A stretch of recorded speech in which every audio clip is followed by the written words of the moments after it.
Hail and well met, fellow adventurers. Welcome back. Happy Thursday. Hope everyone's doing well. Tonight we're going to be playing some more Outer Worlds 2. Let's see. We were exploring. Going to be exploring Cloister. I think is we just arrived on that planet. I think so.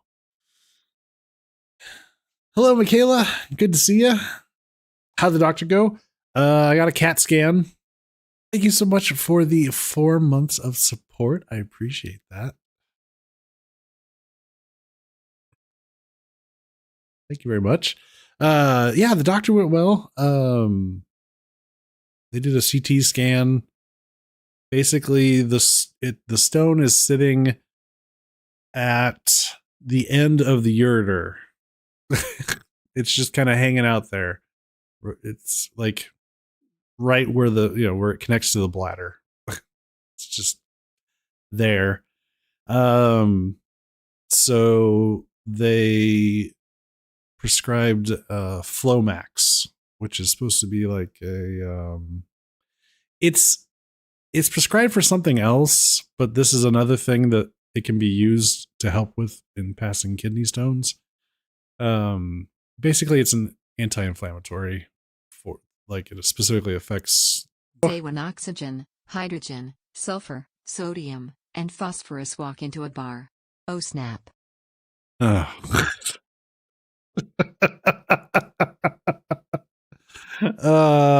Commander Shadow, thank you so much for the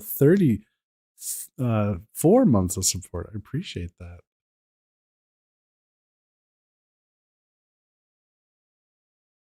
Yeah, it's and they said it's a 4 millimeter stone. I think that's on the bigger side.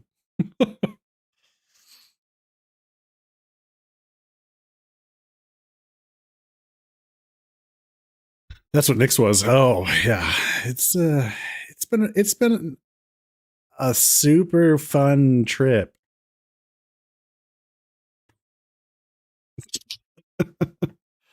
Nope, I'm still just ready for it to go away. So, but I went and picked up my prescription today, and we'll see if the Flomax helps things out. Can I count on you to keep me in line? Hey, yo, hey. Would that I still had access to an electron microscope? I'd tell you to send any parts of it to me. No. I don't want to know. I felt it. I'm doing all right, Commander Shadow. How are you? That was Nyx's first, and it's one of like 3 times I've ever seen him cry. Yeah, it's not fun. We took him to the ER because it hurt so bad, and he didn't know what it was at the time. Yep. Yeah, that was me at 18 years old.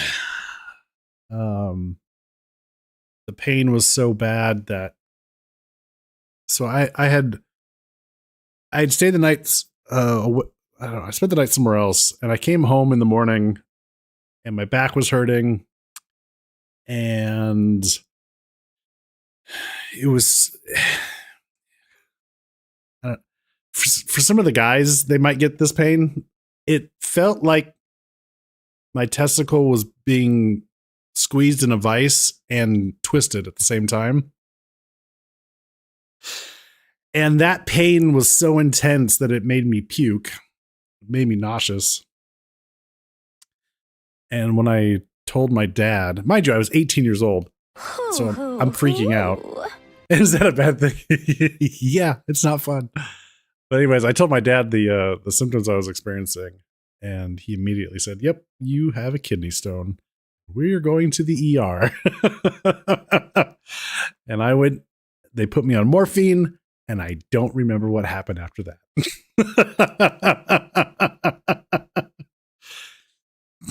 Nothing. I have no memory of.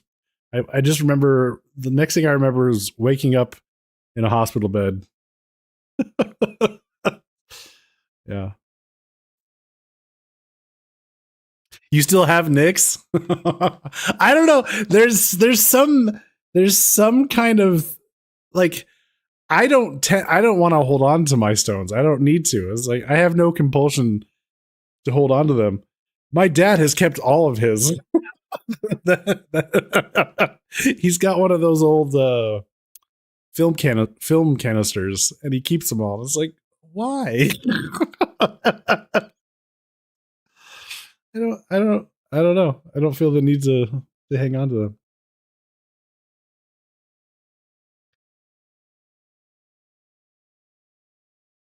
You ever want an image, Michaela? Give me a holler. I'll see if I can twist some arms. Oh, geez.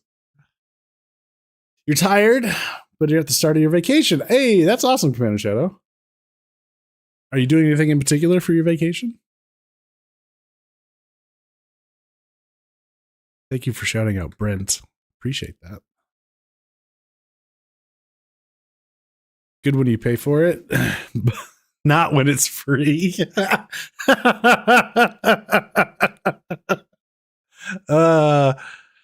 Yo, hey, we might need to have some words later.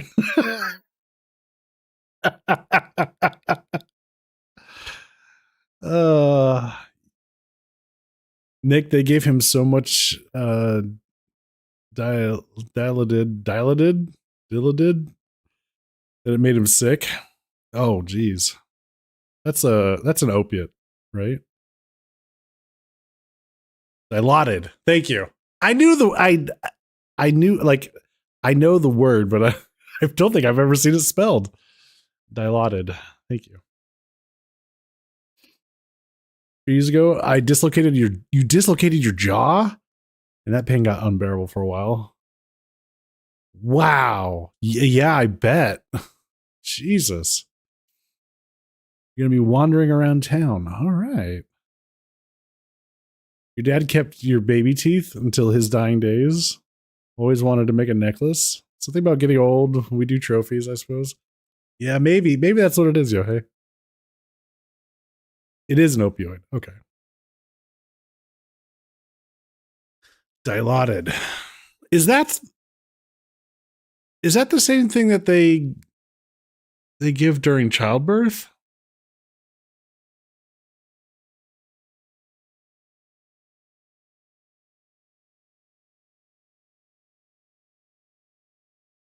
Is that something else?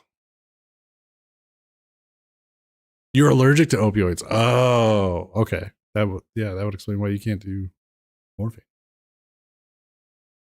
Want to take a guess on how I dislocated your jaw? Ooh, well, did you get punched?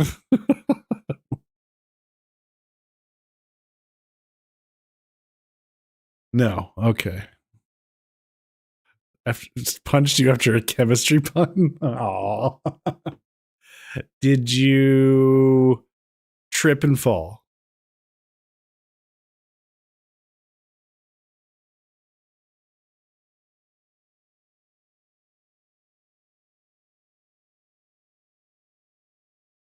Did you bite down on something so hard that it popped your jaw out? Hot dog eating contest. There you go. Unless it involved a clown car and 17 strippers, it's not as cool as you want it to be.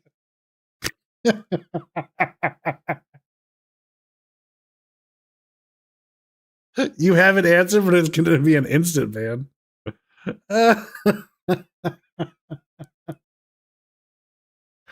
Oh no. Did you get run over by a parked car?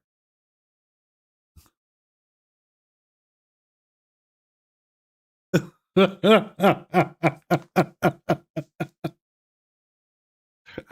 give up. What? How did you dislocate your jaw?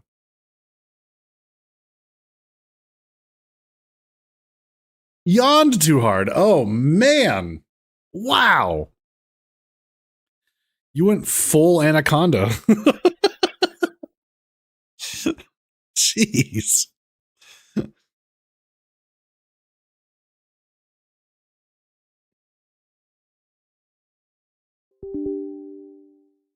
You know, there was a time when I would have said bullshit. It's not possible. But then I gave myself a stroke by popping my own neck too hard. So I can believe it.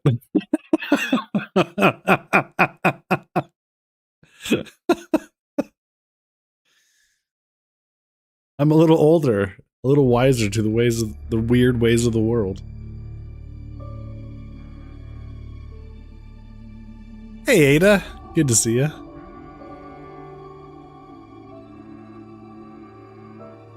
You can't ban yourself, but you can delete your own messages.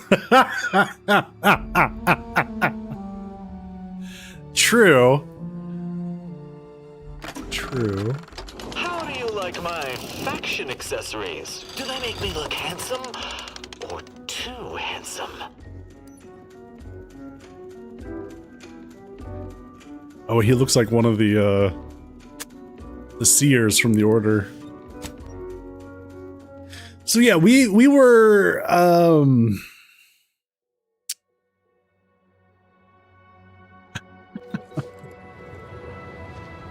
yeah, we've been exploring Cloister, and there's been a lot of weird things going on. Like in Laplace's garden. They've been running an experiment on the people there, and I'm thinking, and it sounds like the people there have no idea that there's a war going on. Like they've been drugging the water and doing something. Yeah, it's weird.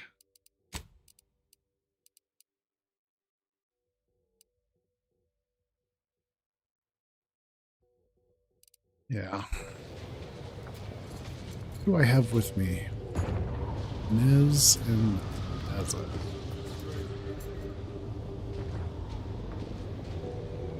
Messaged your dad and sent him a picture, and he was like, "You dislocated your jaw. We're going to the hospital." Oh my gosh, yeah, Commander Shadow, that's crazy. Just say I'm 12 and Twitch will probably ban you for being underage. Hog has a new fishing game on his stream, and one of the things you can fish up is Michaela's Boghammer, which means you get a timeout based on my mood at the time. Usually 69 seconds. I fished it up more than anyone else, and the only thing I can do is delete my message.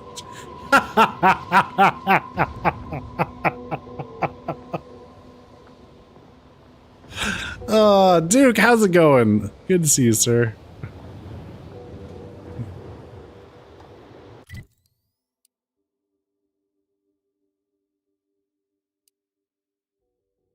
We cleared this out, did some exploring there. What do we got? Need to actually process the rift data over there.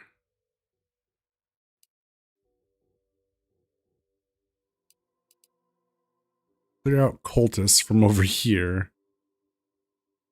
Well, and Inez's quest is way over there. Well, here's the main quest. Guess what we're gonna do? Anything but the main quest.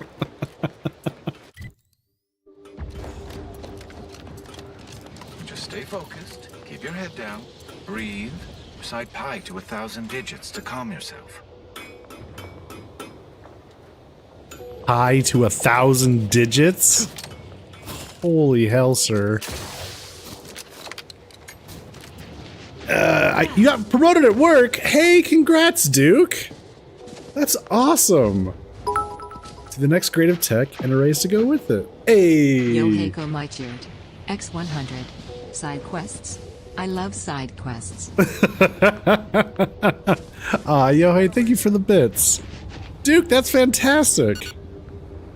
Congrats.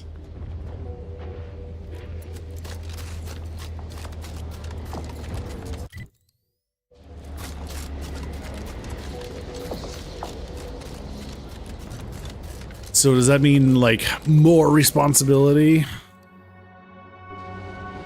And all the fun comes with extra pay? With that, you got almost a 20% raise. Holy cow, that's awesome. Fabulous. More like getting paid for the responsibility I've already been doing. Ah, one of those situations. Okay, yeah. Well, good. I'm glad they finally got caught up. That's awesome. Wait, what is that?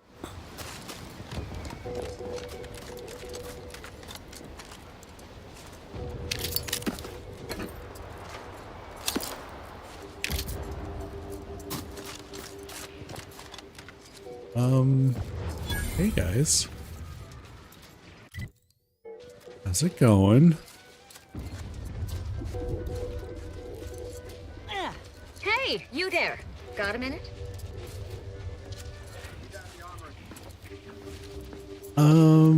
Yeah, what's up?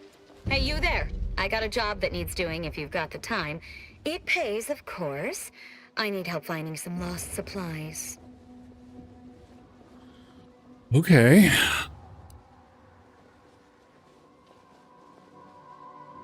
Quick, the world is ending. You must get there as fast as possible and stop the villain. On it. Just let me go gather flower seeds for old lady Samantha and stop the wolves from getting Farmer Brown's chickens. Should only be about 20 minutes or so.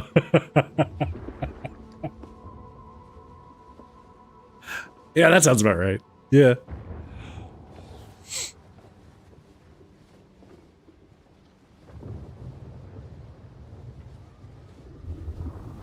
Well, that is really good news, Duke. Thanks for sharing. That's how I game? That's how I game, too. Yeah. What can you tell me about it? Of course. Wouldn't trust someone who takes a job without knowing about it first. It's like this. The dullards in orbit dropped a slew of pods in the wrong place. One of them has a critical crate of supplies in it. Find it and bring it back. Real simple, see? I have more questions. That's a simple one. Can't rightly figure what else needs jawing about. What's in the crate? Missing parts for Auntie's Choice's standard infantry boots, sizes 6 to 14. You said pods plural, but only mentioned one They crate. botched it and dropped a whole mess of them, but I only need you to lay hands on the one. What's in the other pods? Don't stress your brain pan over it, friend. Wouldn't go messing around with them if I was you anyhow. Leave them be. What's in the other pods? Might be stuffed to the rafters with mantisaurs, and merciful law, there's no labels on the pods. I want hazard pay. Guess the faster deliveries like to be more profitable than waiting for some rube who'd make a proper mess of it. Right. You got yourself a deal, friend.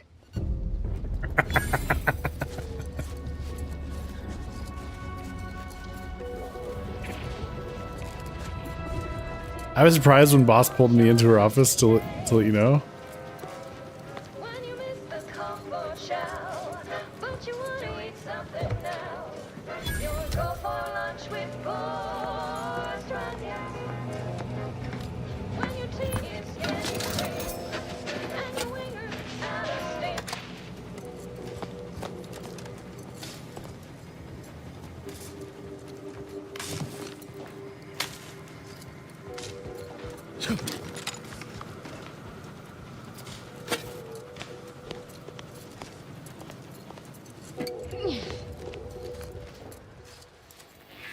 Okay.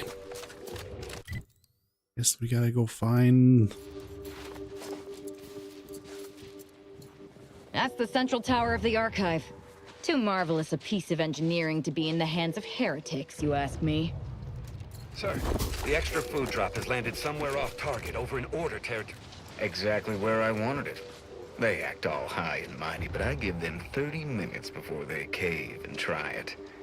New customers, hook, line, and sinker. Devious and ingenious, sir. I'll have to remember this one.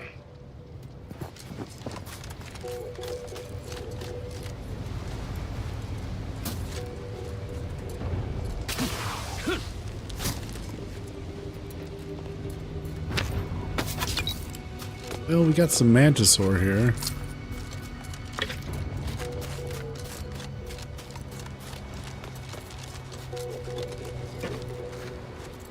Hey, Quack! I would have demanded mandatory lunch, rest breaks too. Wouldn't be wise wandering across that bridge.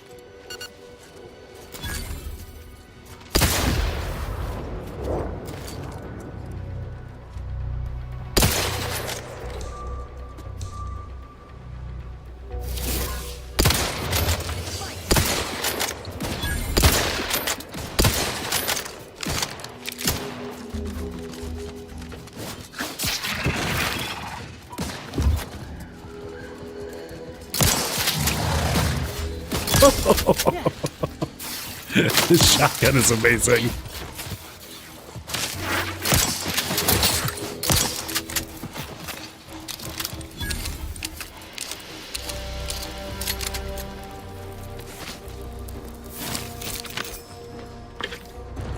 Okay.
They like drop it on their own people. They really botched those drop pods. Holy shit.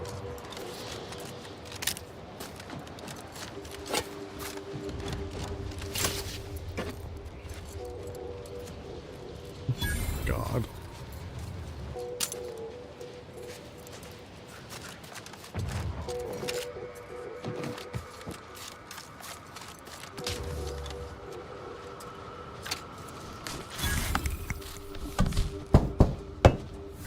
About here.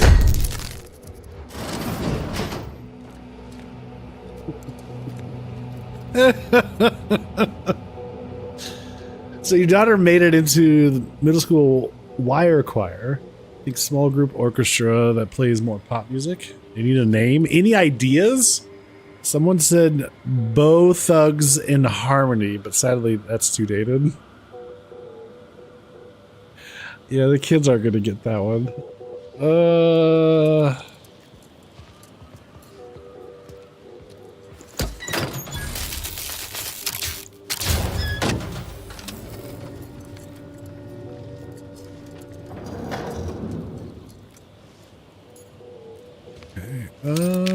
Boy, I don't know. Your wife said I'm the cheapest person she knows. I'm not buying it. Hey, Blackbird.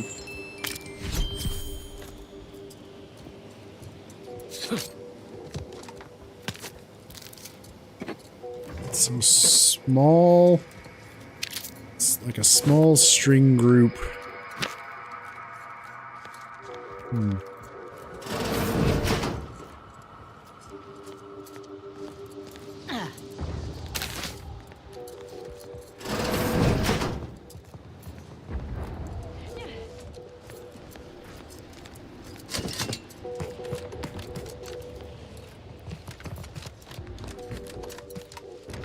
Nothing but treble. Oh. Interesting.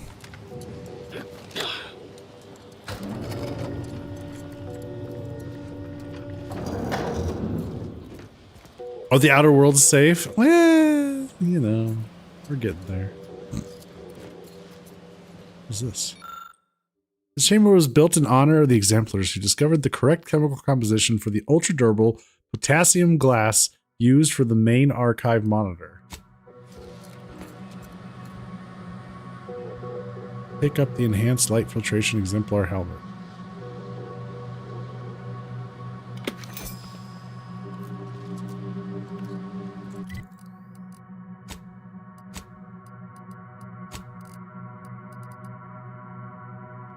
Enhanced light filter. Cloak driver. After successfully killing someone with a sneak attack, become camouflaged for 8 seconds. While camouflaged, enemies cannot see you, and attacks are always sneak attacks. Has a 10-minute cooldown between activations. Oh, that's interesting. I think I just have a skill that does that.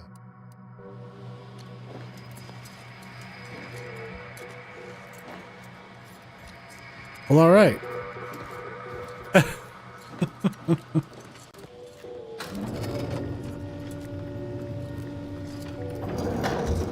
So there was that.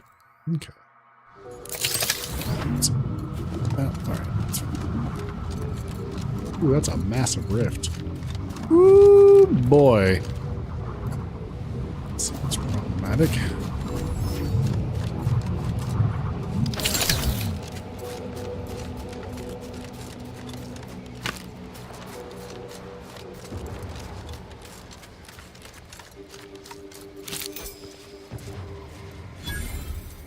Auntie's Choice forward operating base.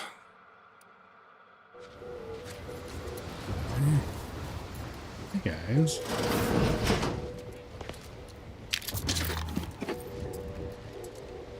Bye. Don't put bits in the enemy's pockets.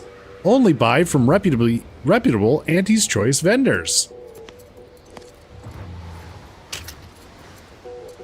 Don't betray. Jeez. Welcome, distinguished consumer, to the front lines of Auntie's Choice. We hope you enjoy your time under our protection. Welcome, big spender.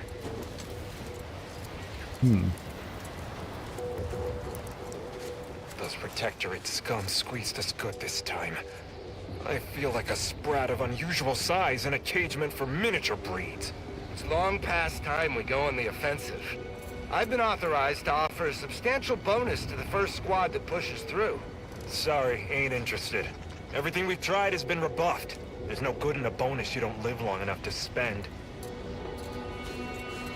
I don't know. Chat. Anybody got any other good ideas for a name to help out Kayla's daughter?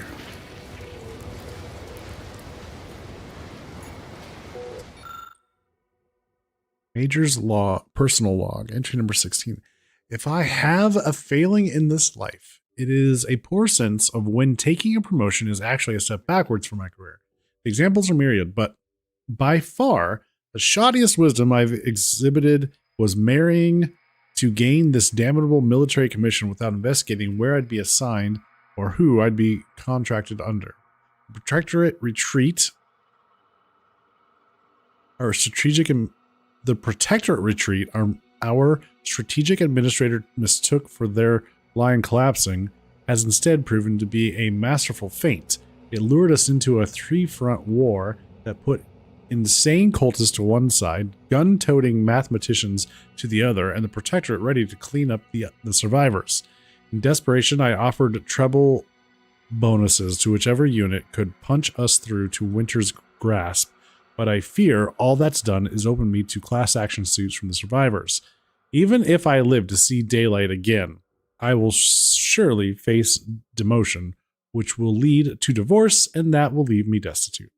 Though, truth be told, that all might be the luckiest move to befall me in years. Yeah.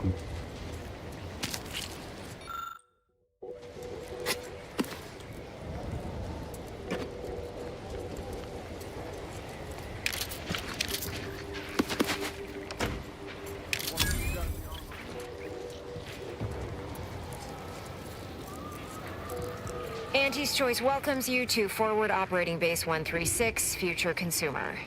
You should take care in this hostile climb.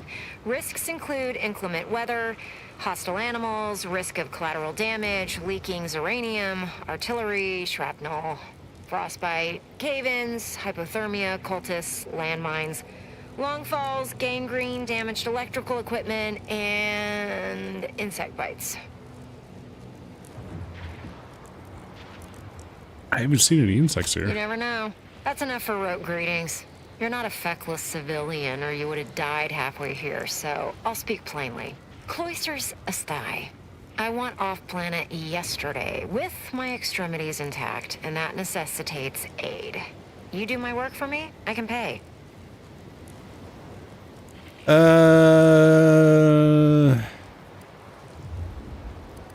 Seem awfully straightforward for an anti-choice commander. Maybe that's why I'm alive and the others are dead.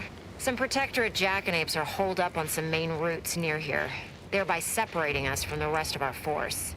Remove them by any means. Preferably by killing them and scattering their remains to the winds, but so long as they're gone, I don't much care. The sooner you get rid of them, the sooner I can take credit. Clear the Protectorate out from under the bridges and you'll get your pay. Get to fighting or get to dying. Jeez. Does decapitation by Mandasar Matriarch count as insect bite? That's a good point. Yeah.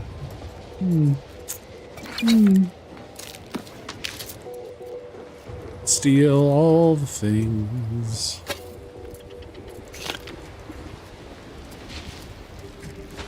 I'm open to ideas. What would you expect that they've done with the archive? Clearly, they've added more automechs and turrets. I believe they have more soldiers. Apparently, they know how to use the archive better than we did. Poppycock. It can't be that much more fortified than when we were running the place, can it? Trust me, it is.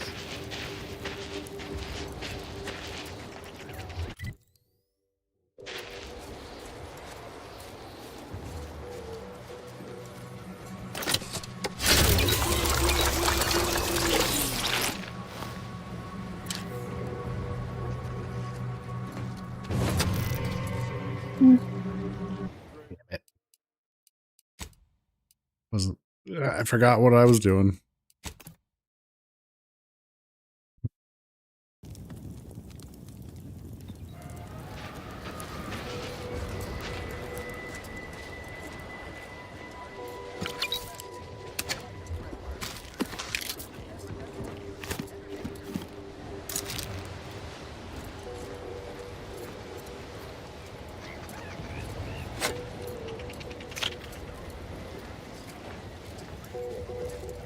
I'm open to ideas. What would you expect that they've done with the archive? Clearly, they've added more automechs and turrets. Clearly, they know how to use the archive better than we did. Poppycock. It can't be that much more fortified than when we were running the place, can it? Trust me, it is. Drink water. Take 2 800 milligram Motrin every 4 hours. You'll be fine. I cannot believe how bloody cold this place is. I can literally see my words freeze before my face as I say them. Ah, stop complaining. At least this ship's hull breaks the wind. Imagine how bad it would have been out here before this thing fell. Okay, I suppose that's true. The one gracious thing the Protectorate has done for us is to shoot down our supply ship filled with munitions and rations.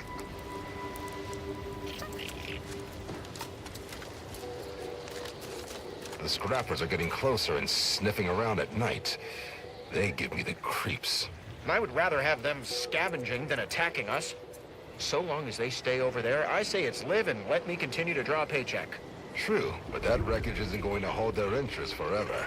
Eventually, they're going to come over here and see what we have that's worth taking. Welcome to Auntie's Choice. We look forward to your inevitable acquisition and/or merger.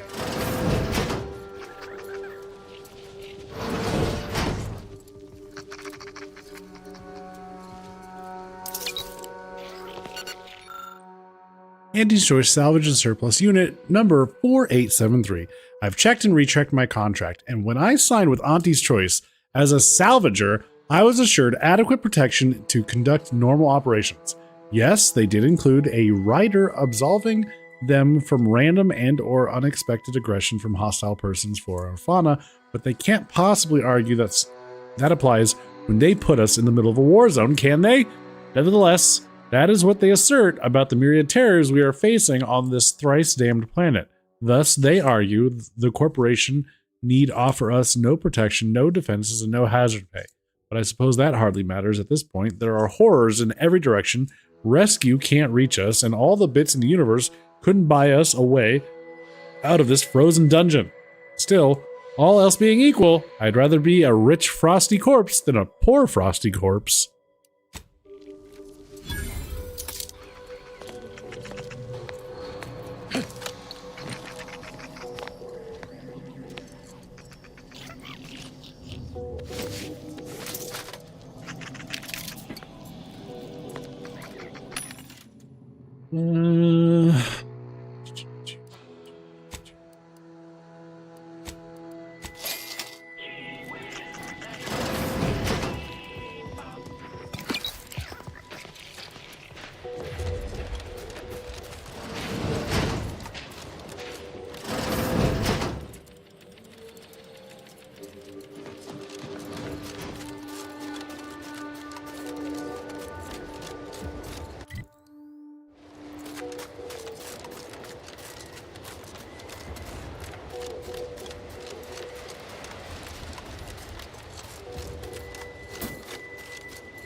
Hey, not our scraps. Go away. No! It's our scraps now. He finds it, we keeps it. You go away. You dumb or dumb? Lots of scraps near here. Go get you own. Try to take our scraps, we will fight. Good. We want fights much as scraps. Crew, go! Fight! Attack! We can hold a high. Trouble ahead.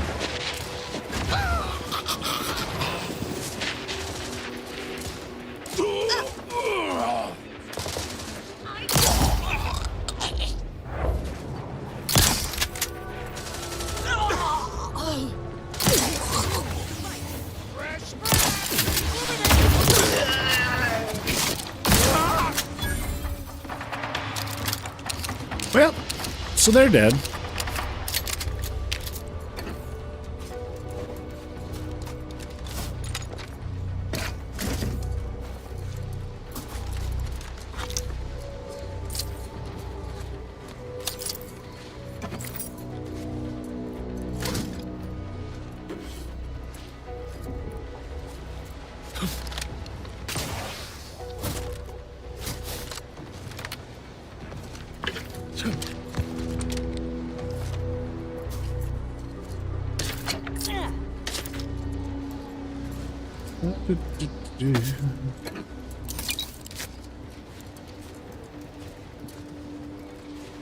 Easy come, easy go.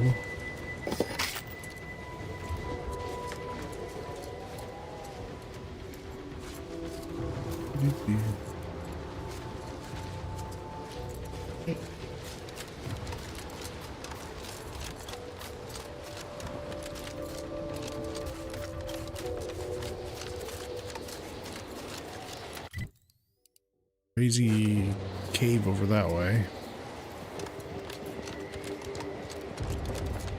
Some kind of new beastie. Ursapod. Oh, I think I've seen those. Hell, where is it going? It's fighting.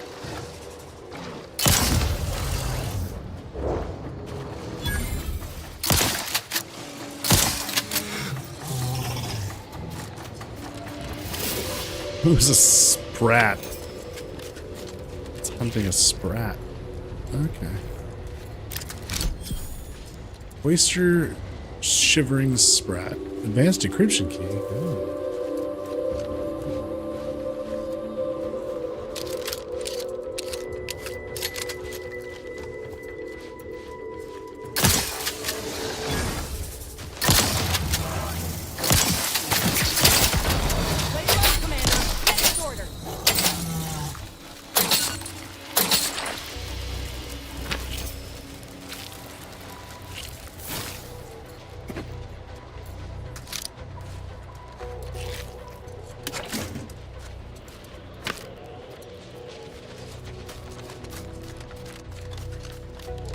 Okay.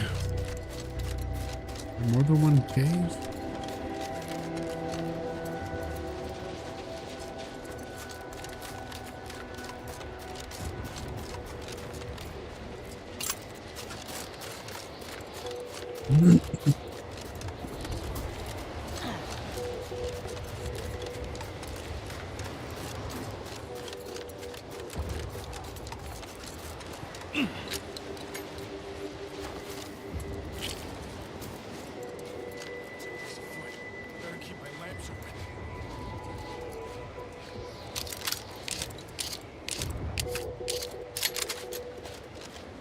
lot of trouble.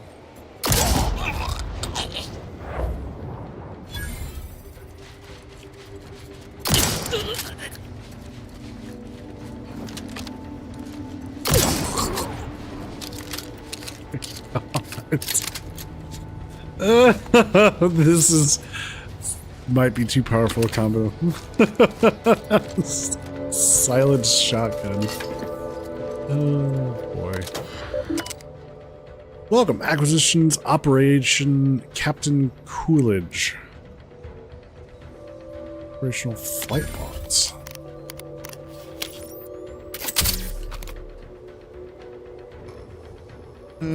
Cartridges 1 through 2,459 missing. 461 to 3822 missing. 3824. Okay, show me this. The flight to Dorado went smoothly, though I find a number of our nav keys within this system to be somewhat wanting. By the time the astrogator finished the deceleration course it had calculated, we had damn near parked beneath the waves of the moon's largest uranium ocean. An extra few minutes of burn from the main thruster and the gathering my horde would have been gathering liquid ore from Dorado's molten core. I filed a formal complaint with the Astrogation Authority, but was told that since we had suffered no measurable economic malfeasance, they would only take action if someone in my direct organization had access to a politician capable of censoring the authority's directorship. Or in other words, I'm not connected enough to keep them from telling me to get bent. Our charter and my contract stipulate that I carry whatever cargo Auntie's Choice books at or above my negotiated rate. And that's fair enough. Let this log serve as a reminder, however, that in my next contract I need to include a series of riders limiting the smell both by noxiousness and by volume of the cargo that is loaded into my beloved horde, as well as to charge through the cost of any cleanup to the deeply offending party. There is apparently no amount of antiseptic that will successfully purge the odor that accompanied Auntie's 8th Raptidon Wranglers, so even with them gone from this vessel almost a fortnight, their stench hangs as fresh as the first day they came on board. Given the smoothness and rapidity of our initial endeavors into the system, the executive board filled us with promise that this campaign would be both quick and painless. They were, of course, certain to contain their exuberance short of any form of actionable guarantee, but the reception of their propaganda was clearly as desired.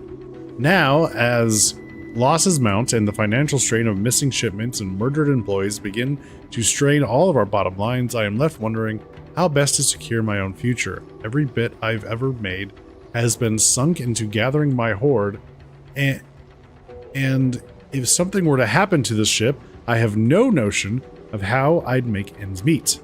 Our next run is to ship munitions to Cloister, but after that, I may see if it's within my contractual rights to refuse volatile cargo. If an incoming torpedo were to strike the hold during atmospheric entry, I can only imagine how many pieces they'd find scattered amongst the snow. Oof. External sensors detect multiple incoming objects. External sensors detect multiple impacts with hull. Hull sensors indicate hull integrity at 14.5%. Emergency sensors detect pressure failure at 89.62% of bulkheads. Life support sensors detect rapid loss of internal pressure. Oh my god, this is all within seconds. Audio sensors detect excessive crew caterwauling. Oh my god.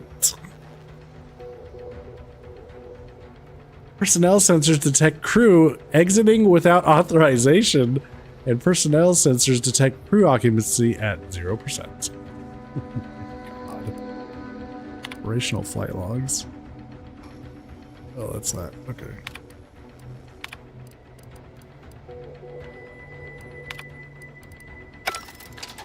Wow. Auntie's Choice. What a bunch of nice people, eh?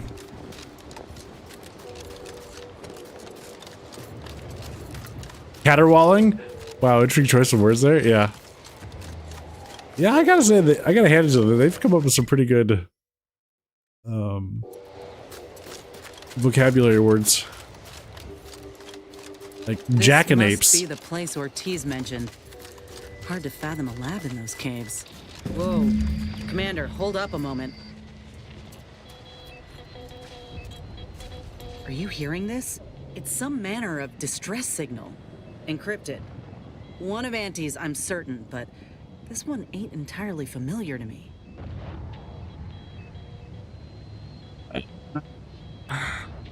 Can you decrypt it? Can't unless you have an Auntie's Choice patented codebreaker on your person. Reckon we'll need to find the signal's source. If it's not to do with the lab, I'll be damned. We should press on.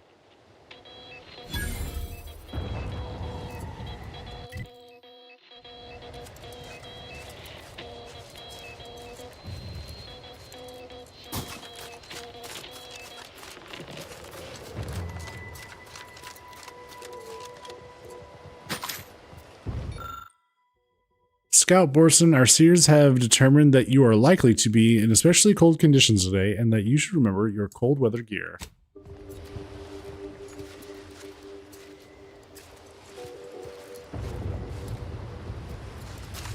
A cave over here.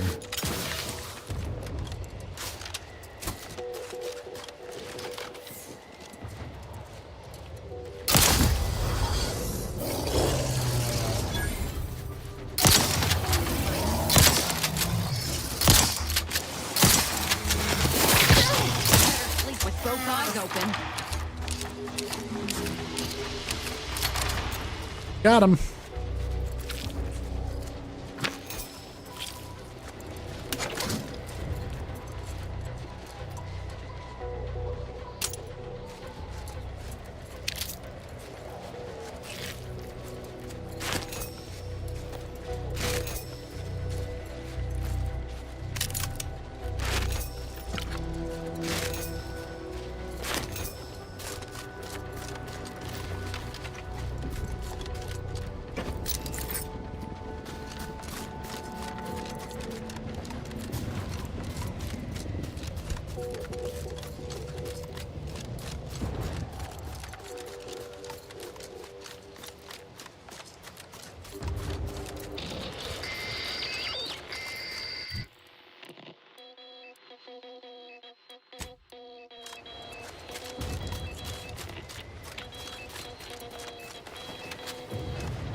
Frozen maw.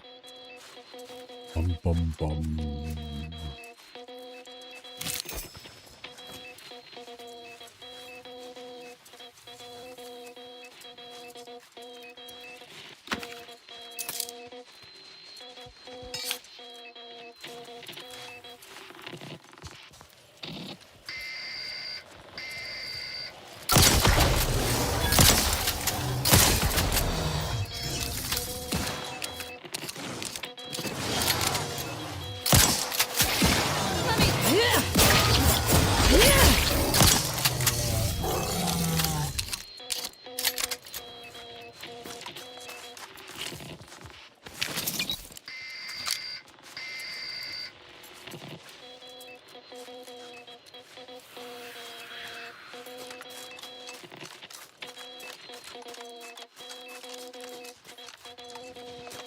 So we just found another entrance in, I guess.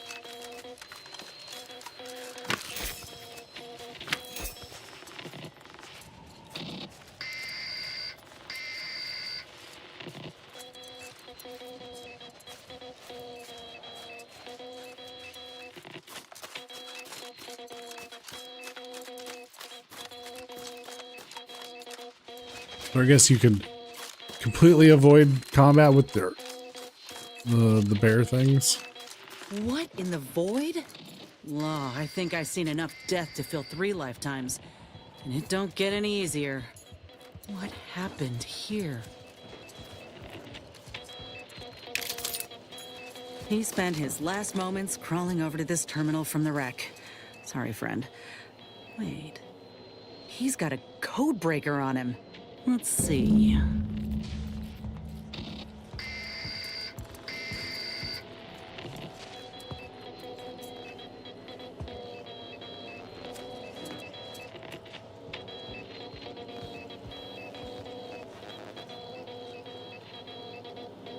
I'll be damned. That powered up the elevator. Signal's stronger than ever now. These poor bastards must have been responding to it same as us. This must be the lab. I've heard horror stories about the gruesome scientific practices of Auntie's Choice. I hope we get to see some. No offense, Inez. I just want answers. Let's go.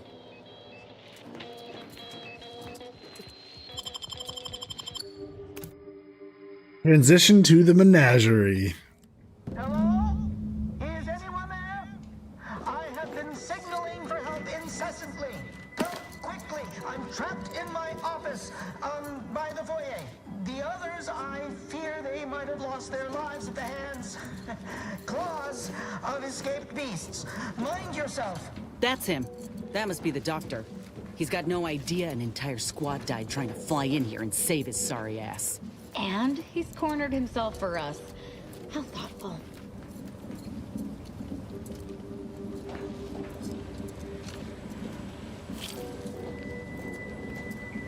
Ain't getting through that unscathed. Seriously, don't send me in there.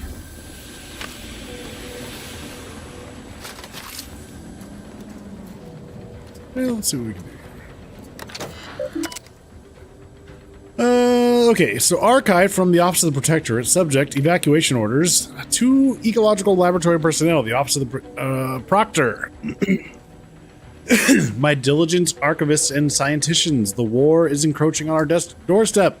By my calculations, we have approximately 3.14 days, an admittedly auspicious figure, to vacate and cordon off the premises before any of our research or personnel fall into the hands of the invaders. Complete all of your calculations in a collected and timely fashion and prepare all sensitive data for extraction. All machinery is to be kept on low power so that when the order inevitably emerges victorious, we may return and commence our research with immediacy. Machinery analysis. After a thorough perusal of all the machinery and equipment at our disposal, I'd have to say we've hit the proverbial jackpot. Those order nuts sure knew how to build a place. Everything is functioning as expected, and there's enough zeranium here to power our lab operations for years to come. I am a whit concerned about the pressure valves in the boiler room. Operating them appears to require a precision I'm not familiar with, and I've not yet had time to test them thoroughly. Were some kind of accident to occur, I'm not sure my usual method of hit it with a pipe until I hear a loud clunk will suffice. Oh my god.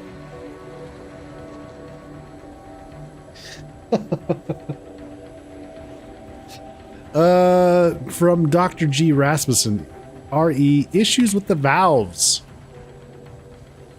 Your insistence that we research the valve network and develop failsafe measures for said network has become increasingly irritating.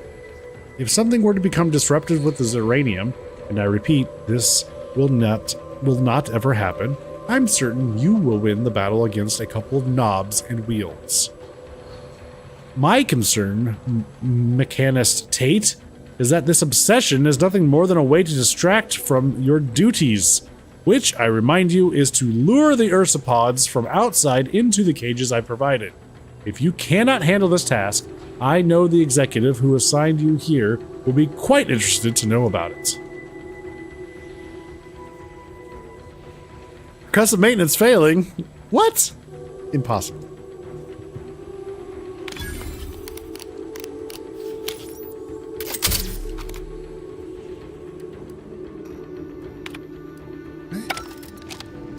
Zeranium flow removed.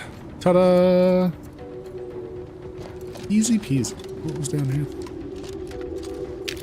Mechanist Tate speaking. I need the record to show that I have reported many times that these pressure valves have fallen into disrepair, only to be ignored each of those times. And now I'm out here in the voided cold, attempting to stop this leak from getting worse. And what was that? Stay back, creature! Blast that doctor for locking the catcher in the gun safe. This is when I need it. Maybe.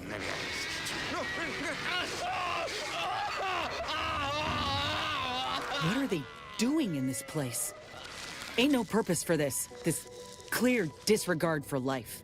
Killing animals to advance science is sometimes just an excuse to slaughter things. I, may know a thing or two about it.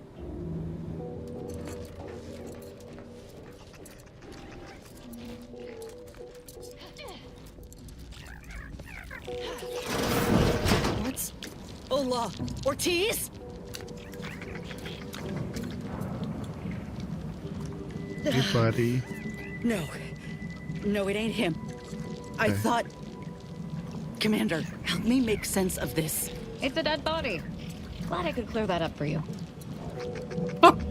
Jesus. I had a notion of what I might encounter here. Test tubes, records, some graphs kept on ice, but not this. Law. My heart just about stopped when I saw him. Thought Ortiz had come back, gotten himself in trouble, but... No. This man, whoever he is, he's been dead for a time.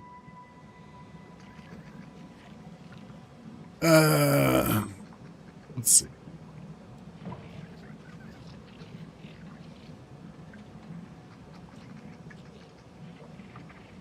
Died at least 2 weeks ago. 2 weeks. Law. And he's just being kept here. Not even a proper burial, just treated like a thing. Void, damn it. This poor man. The test subjects. Ortiz. All of them are dead. All of them left in ruin by the butchers running this place. All of them could have been me.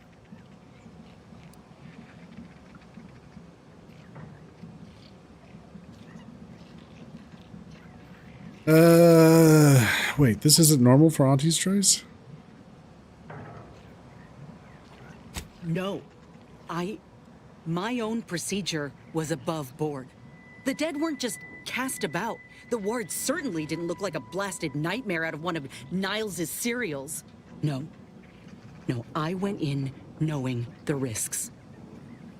But if I hadn't been accepted into the program then, and this opportunity presented itself today, all that matters now is finding that doctor. He's got a reckoning coming. Are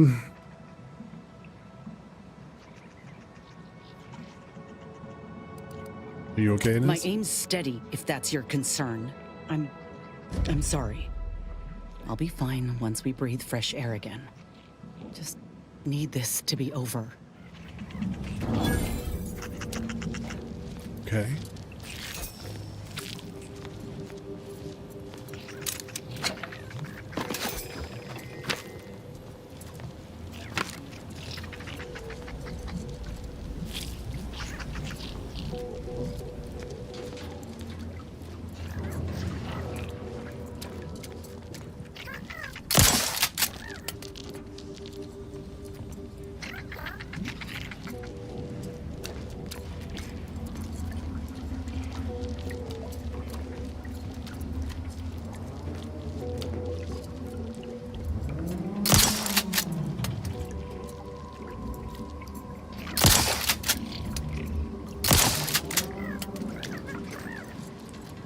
Are they not killable?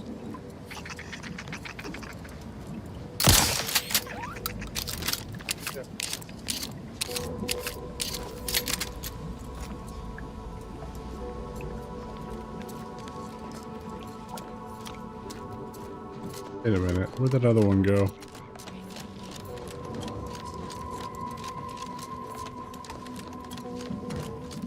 trying to escape.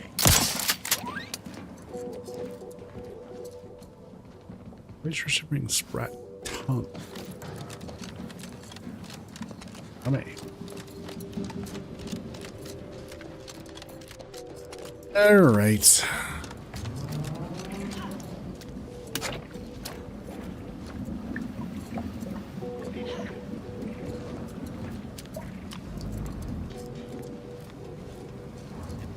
Let's see.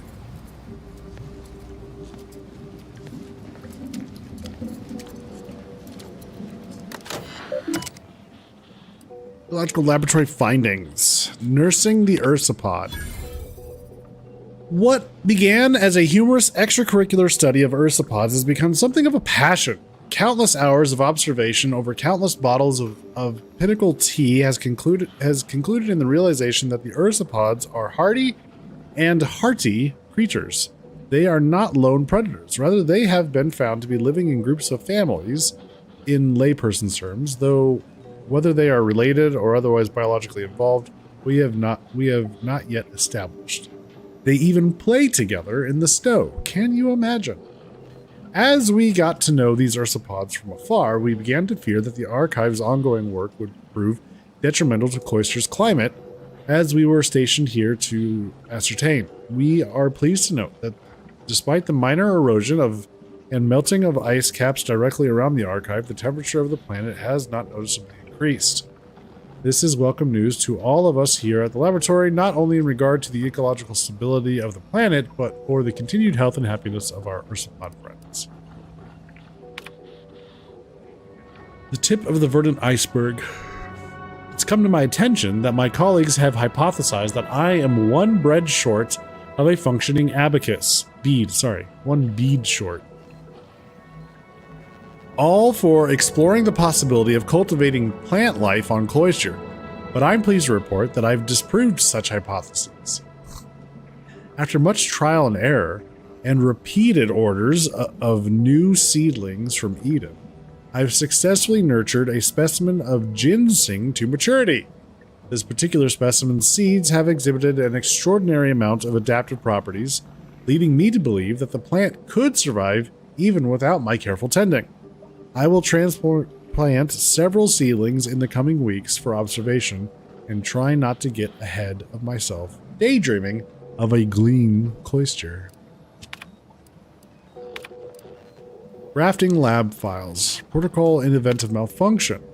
The following missive applies to all lab personnel. Please see Dr. Rasmussen with any questions or concerns. In the event of malfunction, the subject in question should be immediately contained and kept under close observation. Any further developments should be noted in full. Excuse me. As for any subject that expires, it should be moved to the cargo hold and kept on ice within its containment chamber, in case any biological matter should need retrieving at a future date. Oh.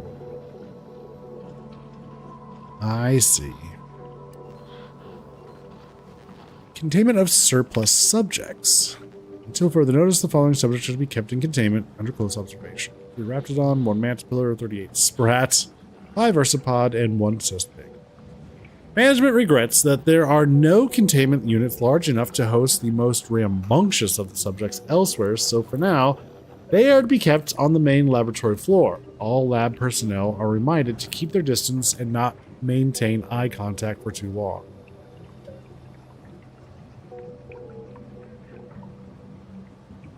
Are they talking about the people that they've experimented on? Oh dear. That's pretty fucked up. List of graft recipients. Okay. M. Lueng. No signs of failure detected. Release granted after 3 days. M. W. Curtis. Catastrophic failure. Platelet transfusion attempted. Release not recommended until further analysis completes. A. Ortiz. Signs of slow failure. Subject refused observation. Release granted after 8 days.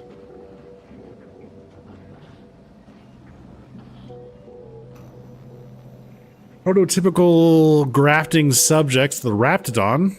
Catastrophic failure. Autopsy and full report. Cispig, success. Subject exhibits greater capabilities in speed, intelligence, and resilience. Recommended transferring to a containment unit for further observation. Ursapod cub pending. Subject has undergone preparation for surgery. Strongly recommend keeping its mother within our strongest containment units. Over here! These beasts have me pinned down!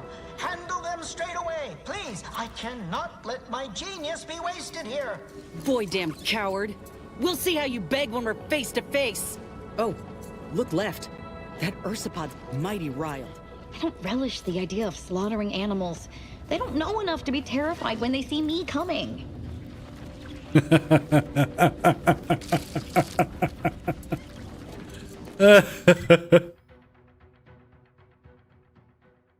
Oh, let's see. So we can go down here this way to get in there. So what is this way?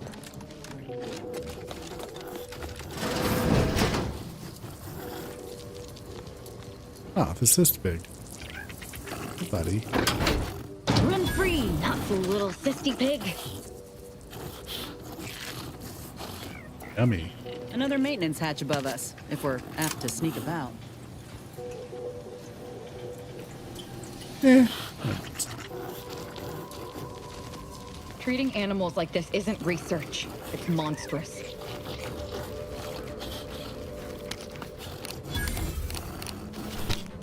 What's this do? Oh, Lord. Wasn't keen on seeing a fight between them.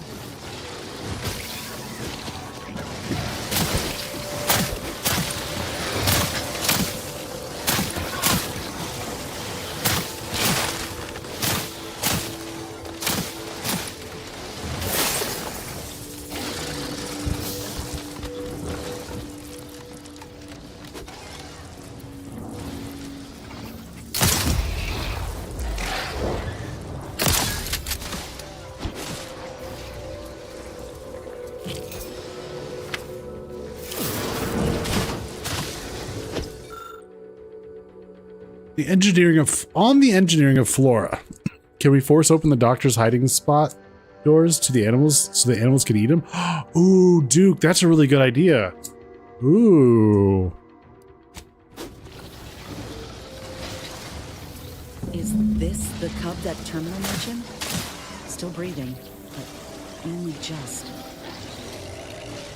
Wait, that's an interesting question. Hang on. Let's go back.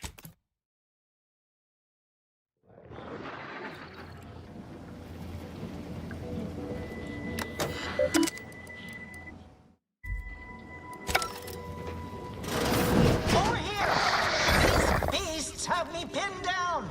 Handle them straight away, please! I cannot let my genius be wasted here! Void damn coward! We'll see how you beg when we're face to face! If we use that maintenance hatch, we could sneak up on anyone still alive here. I love to see the look of surprise before the kill. Getting past those Ursapods won't be easy. They turn mean real fast.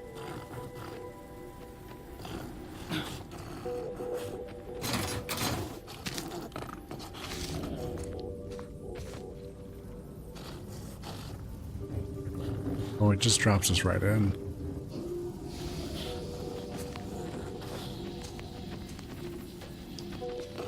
Shit. Now we're in here.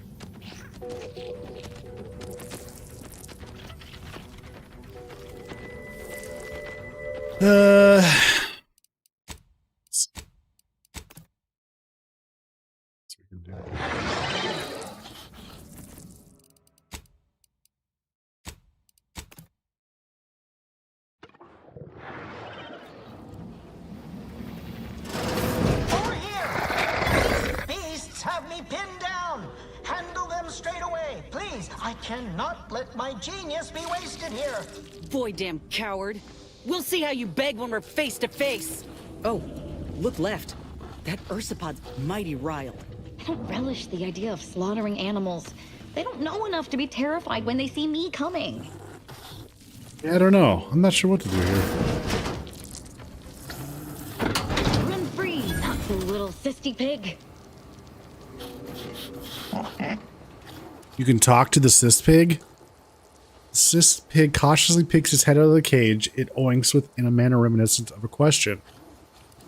You look like you could use a new home.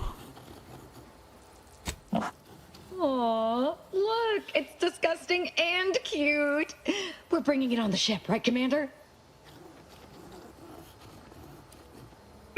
Join my ship, the more the merrier.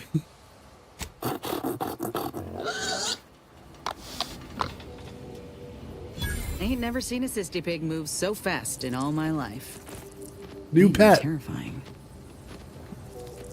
Another maintenance hatch above us, if we're apt to sneak about.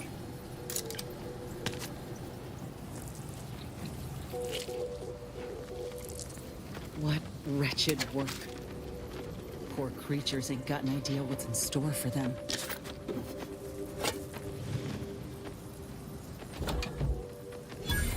Critter catcher? Low lethality tranquilizers.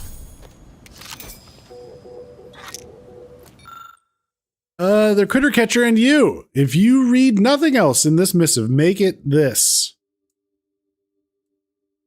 The critter catcher is a high-powered experimental prototype. It is not a toy. While this gun was regularly used to capture various fauna for our lab in the early days, one too many unfortunate incidents have forced us to restrict its access. As such, Dr. Rasmussen now has possession of the sole keycard to open the catcher's safe and may allow access upon approval in emergency situations pending approval of the necessary paperwork. Once again, this gun is not a toy, and make your shots count for law's sake. We've wasted enough ammo as it is. Critter catcher. Shots deal minimal damage, but living enemies affected by dissolved are automatically stunned. Tranquilized critters are captured and added as a ship pet.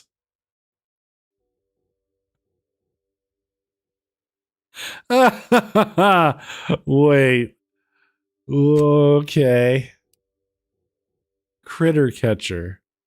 Shots deal minimal damage, but living enemies afflicted by dissolved are automatically stunned. Tranquilized critters are captured and affected by dissolved. What does that mean? How?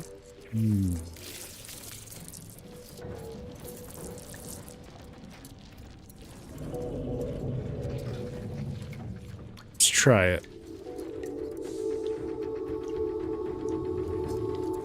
Yeah.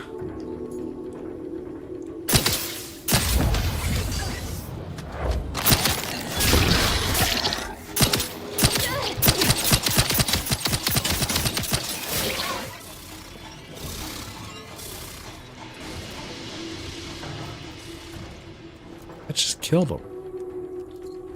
What?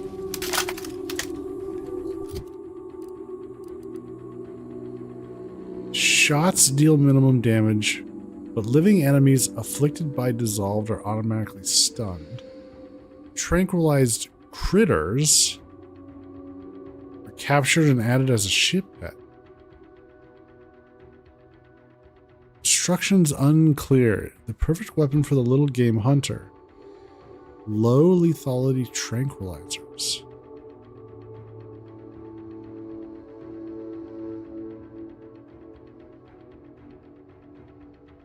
And we might have to look this up. How does the critter catcher work?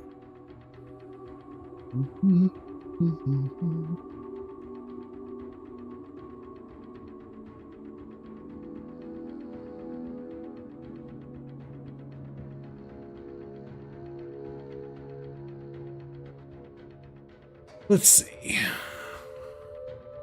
Not actually aliens that attack you. Just sneak up and pop them, and they're added to your ship. Oh.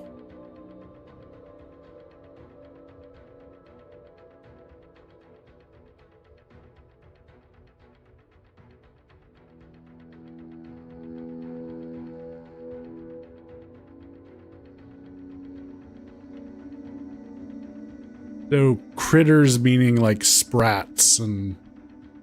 Okay. So that doesn't really work the way I thought it did. Okie dokie.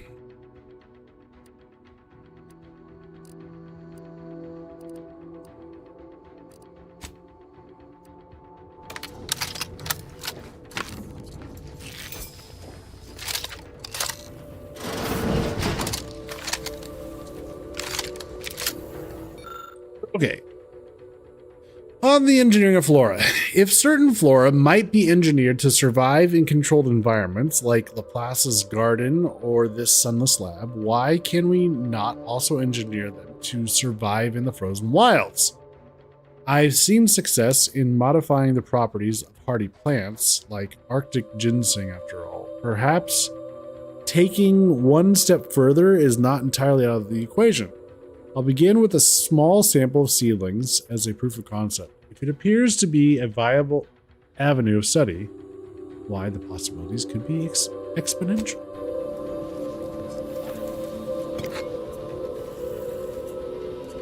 Post-operative stimulant. Is this the cub that Terminal mentioned? Still breathing, but only just. Boy, Oh. That must be his mama on the other side of the glass. We were too late for the soldier back there, but not too late for this cub. We should help. Okay. Heals 475 instantly, increasing up to 2 times the amount. Okay, operating a centrifuge is not difficult. In fact, it's quite intuitive, but due to repeated requests for guidance, here's your instruction manual. If you wish to concoct something like a stimulant, for example, simply gather the ingredients from the operation room. The doctor, you ask? Why are all the ingredients stored in another room instead of up here? Well, you have Trooper Wallingford's idiocy to thank for that. Using 20 cylinders of Arctic ginseng extract to make tea put a significant dent in our stockpile of stimulants. So get the ingredients from the operation room and return to the centrifuge. Insert the ingredients and work the lever. Watch in amazement as the machine blends it. Once done, take the refilled cylinder and insert it into the medicament dispenser by the window. The subject will swiftly fall asleep or spring back into action. Mind yourself if said springer is within claw's reach of any fellow lab worker.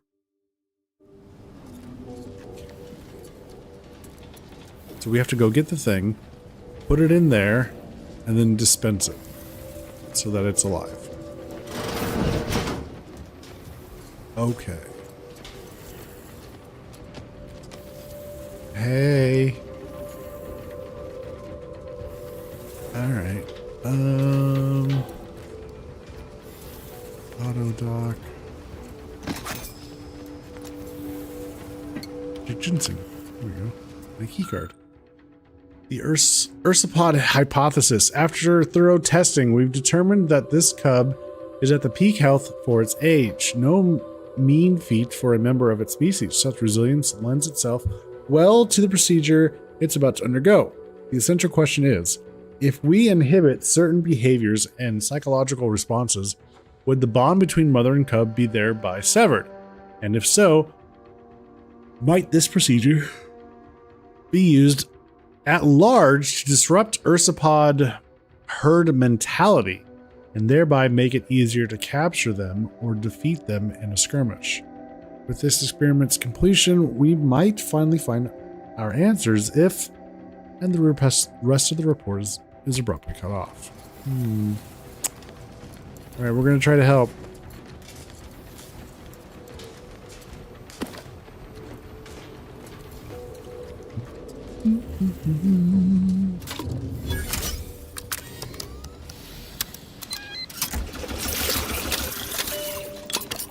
This'll help the poor cub regain his faculties.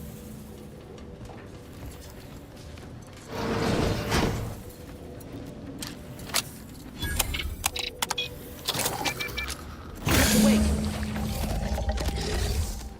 Mama's rage is ebbing. Think this calls for a reunion. Okay.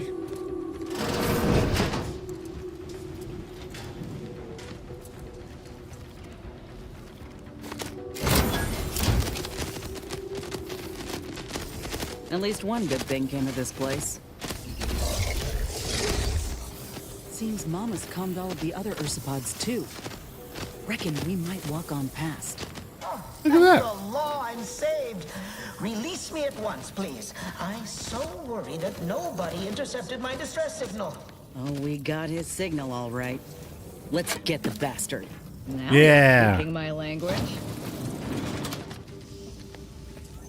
Oh, he's dead. Raptidon. Well, we don't want to release the Raptidon. The Manticore.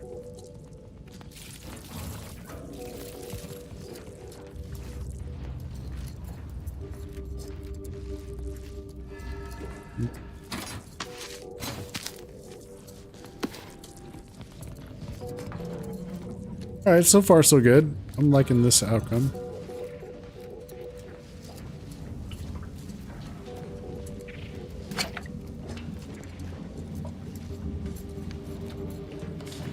Yeah.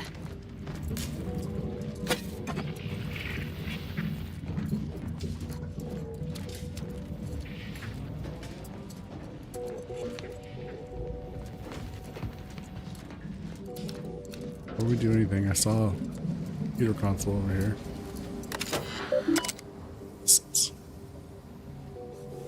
Okay, a report on the Archive's ecological impact. The Archive's effect on wildlife and climate, a biannual report. After a careful analysis of more than 1,804 Arctic sprats, 507 Ursopods, and 68 ice formations, it has been concluded that the Archive continues to have a barely perceptible effect on Cloister's ecology. I commend the foresight of the Archive's architects for containing all of its processing heat so well within its walls. However, though slight this perceptible effect may be, over the decades we may require more. The entry appears to have been interrupted in the middle of its draft. Evacuation orders, which we've seen.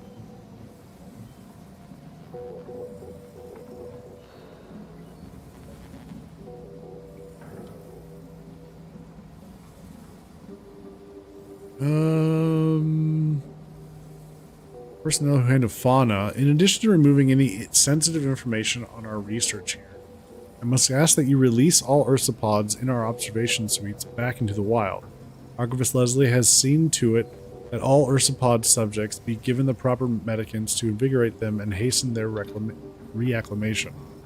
Perhaps the presence outside will have the added benefit of detracting any would-be squatters from overtaking our laboratory. I'd say the chances are high indeed. Did kill that few families of Ursopod. Oops. Oops. Well, fudge.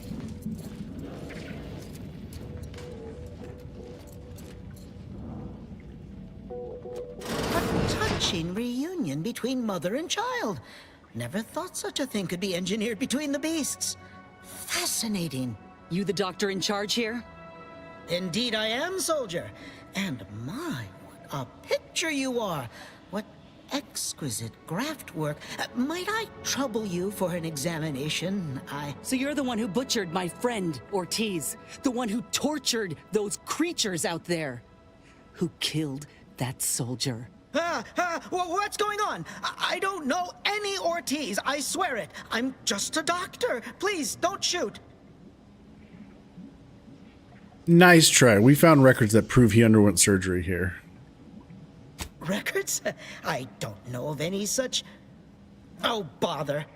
Fine, yes, I did complete a procedure on one Trooper Ortiz, along with 2 others. He eagerly offered himself up for this project's first human trials. Rather hasty in hindsight. I know what you're thinking. Yes, the grafting program was officially shuttered 6 months ago. That was not a lie. But I thought it a shame, and it seems I wasn't alone in that. I was recruited for this unofficial venture soon after. Don't understand the need for secrecy myself, but our sponsor demanded it. I dared not ask too many questions.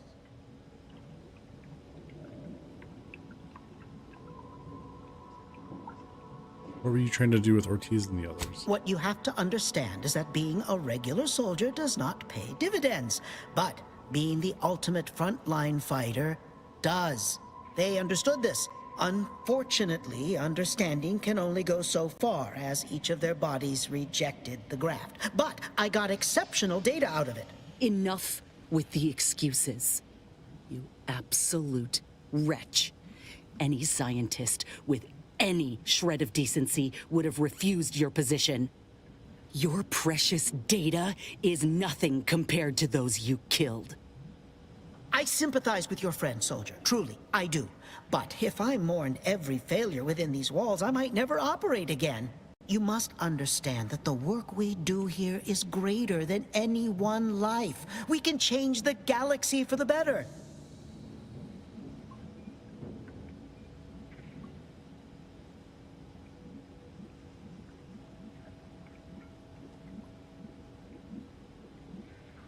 Historically, little good has come from experiments of as unethical as this one. According to who? You? If it's not in Auntie's history, it's ancient history as far as I'm concerned. If you require convincing that my experiments have led to many breakthroughs, witness me. My own lungs would have failed without my prototyping of a device to keep me alive. Make no mistake, if you kill me, my research and knowledge will be gone forever. The suffering you've seen here will be nothing in comparison to what I could have prevented.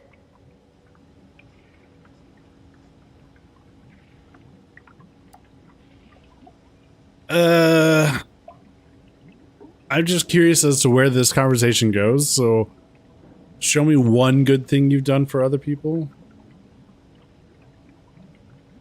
It's been a long time coming, but I believe I've laid the groundwork for treating injury and illness far better than modern medicine can manage. We are on the precipice of regrowing limbs that had been lost in accidents, reversing brain trauma, nerve damage, mayhaps aging one day.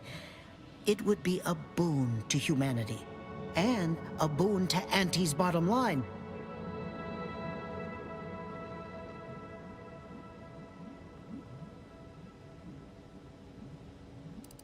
Sure, maybe one day I'll grow wings and fly. Soon he'll be saying he can bring folk back from the grave.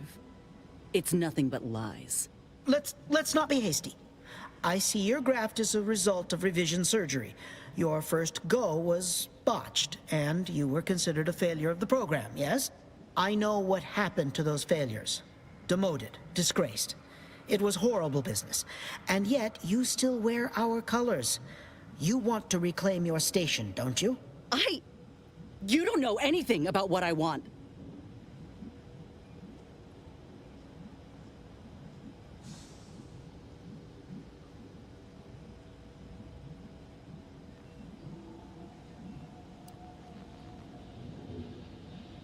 Boy, this guy, you're no failure. You've reclaimed all you need.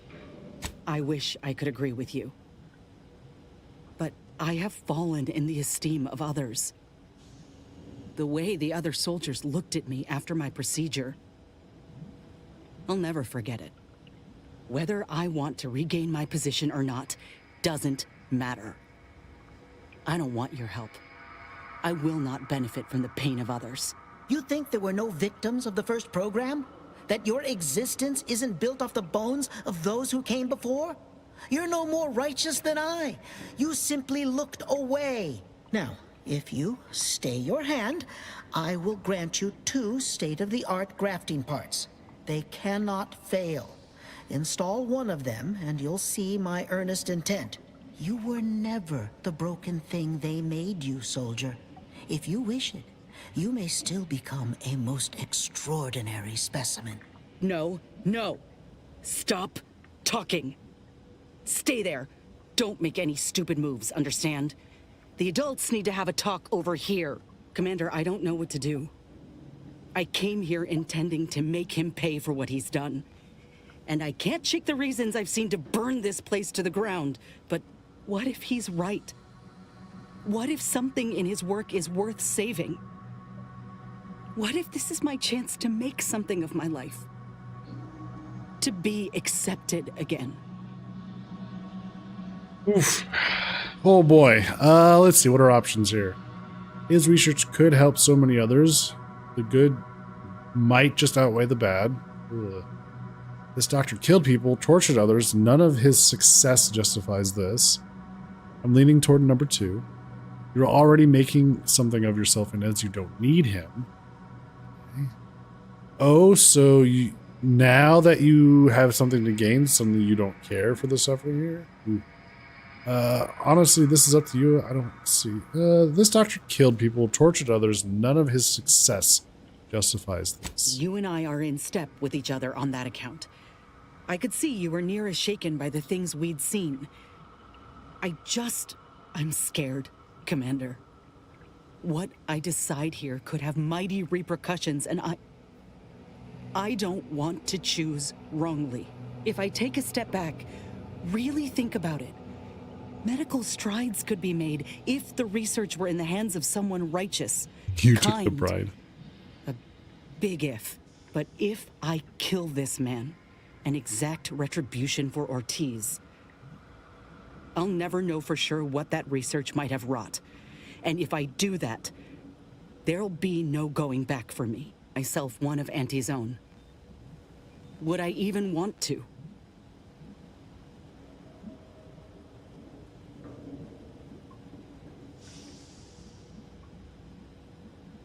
There's only one way to ensure this never happens again. It's letting him go worth the risk. Oh, speech 11. There's only one way to ensure this never happens again. Is letting him go worth the risk. It's not too late to try and salvage the program. Auntie's only cares to use and discard people. You can't change that. No one can. It's a personal choice, Inez. I'll support whatever you decide. There's only one way to ensure this never happens again. Is letting him go worth the risk. No, it's not. I was fooling myself thinking otherwise. What? Why are you looking at me like that? Don't shoot me. We were in the midst of negotiating. I have no need for negotiating, Doctor. You brought this on yourself. Let's just take what we need and get out. I can't stand the sight of this place any longer. Good shot. Nice work. You know, bubble up.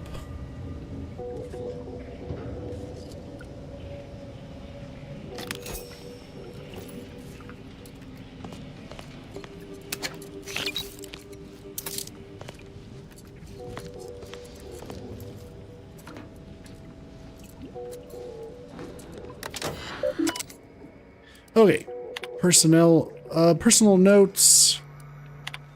New lab. So begins my first account at my new laboratory. I must admit, I had my doubts during our outrageously frigid expedition through the caves. But now that the work is finally beginning, my heart is sinking.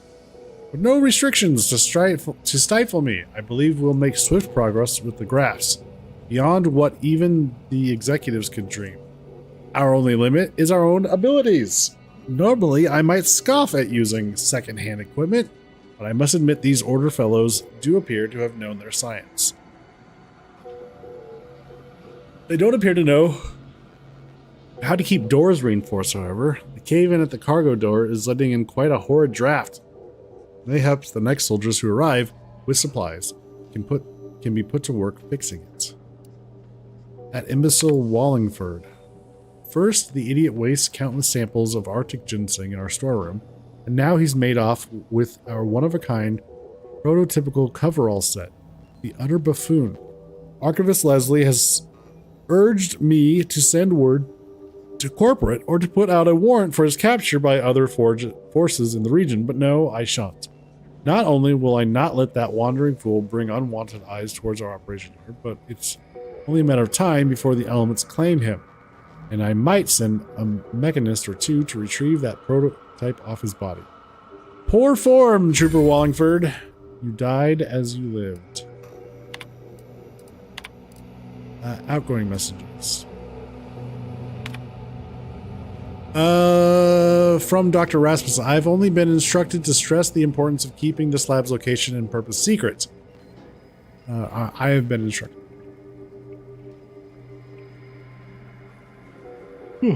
what we do here may only be discussed between those of us who are present in the lab at any time. No, your buddies planetside or your off-world lovers are not exempt from this rule. Anyone found to be exchanging confidential information will be swiftly reprimanded and demoted.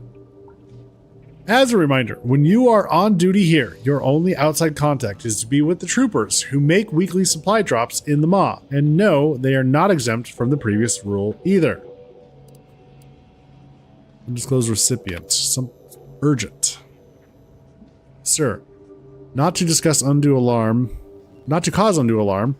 but I write to inform you that we've experienced a bit of Zeranium leak here at the laboratory, but my best mechanist is investigating a fix as I write this. I expect operations to be back up and running at full capacity this time tomorrow. Just know that if you, for some reason, see a dip in productivity during this time, this would be the only reason why. I am just as upset as you are, sir. I had to put one of my most exciting experiments to date on hold, just as surgery was due to begin. Still, I trust the results will be well worth the wait for both of us.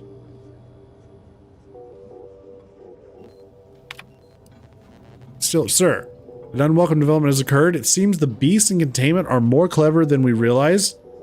As we've been distracted with the leak, the creatures have seized the advantage and broken free of their cages. Or, oh how they rampage, oh how they roar. I have sent an emergency SOS signal out over the frequency we use for our supply drops. With any luck, they will hear our plea and swoop in for the rescue. If they do not, well, I fear nobody in the lab will be left alive in the wake of these ravenous beasts. I might suggest putting a cover story together in case. The message appears to have hastily been sent. So we don't know who their benefactor was. No yawning? Because I'll yawn, everyone else will yawn. It'll be anarchy. On second thought, yawn more. I know, sorry. I keep yawning. I'm just like really tired today, and the monster isn't cutting it.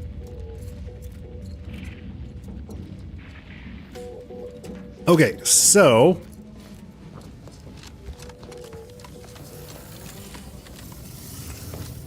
well, the arthropods are calm.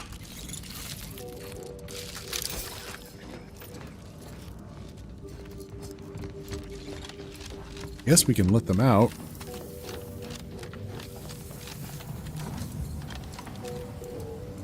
Dr. Rasmussen's key?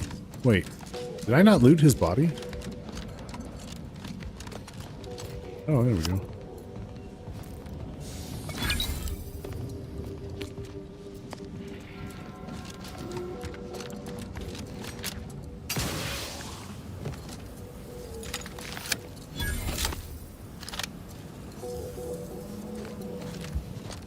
Well, I didn't do anything.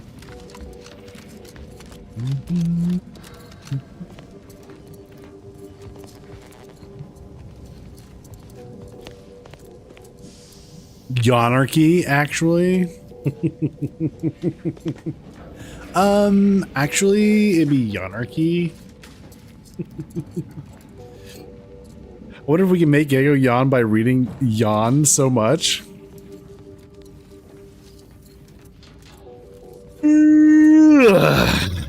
There you go.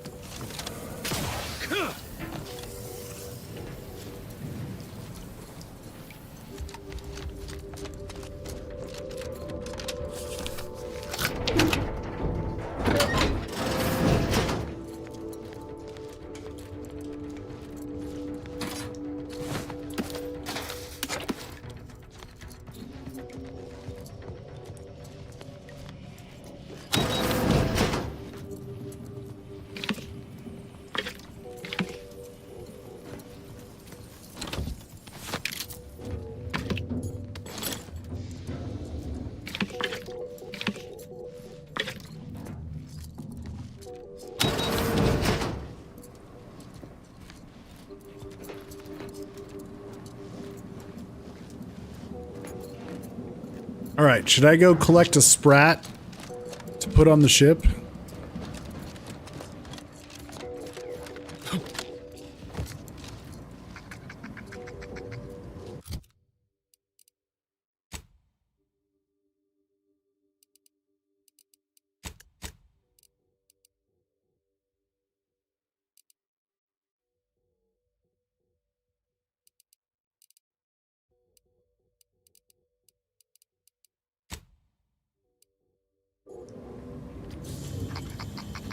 Just stop yawning. Can't help it now.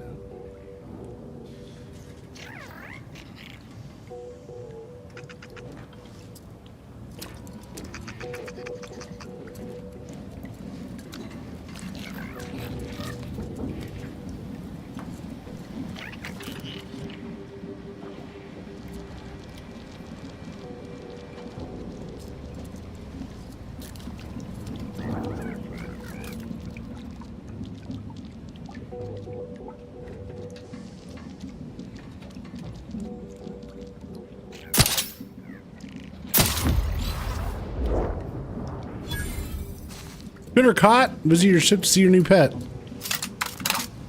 Got him.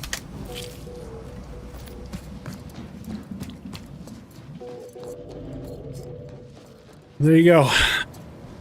We got a new pet.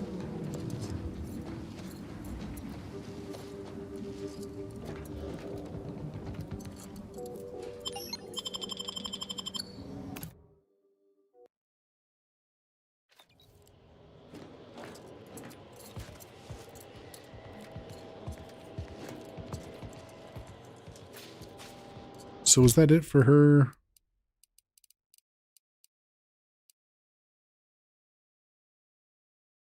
Nunez decided to kill the doctor, ending his experience. You should return to Ethel's lab in Fairfield to investigate the mechanical augmentation you picked up. Ah.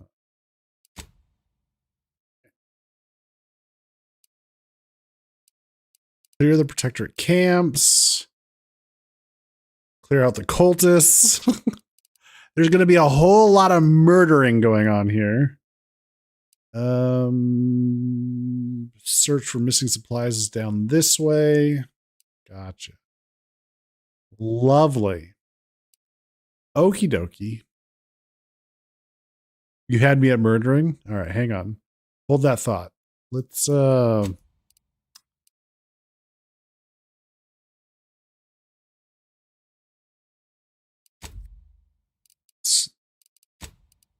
is down there. Is it hers? Meet Marisol's contact at Reasons Pass. Remote location. Okay. Gotcha.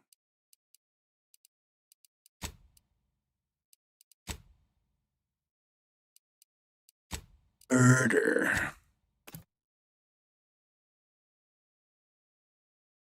So do we want to keep Lucy on the ship now, or do we want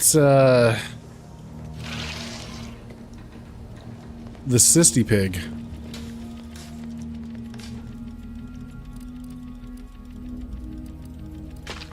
Or the Sprat?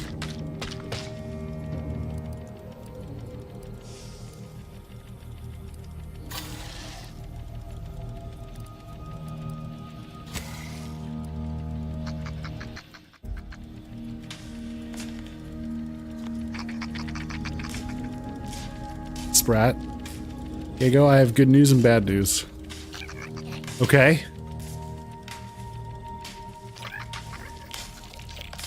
Good news and bad news. I'm listening.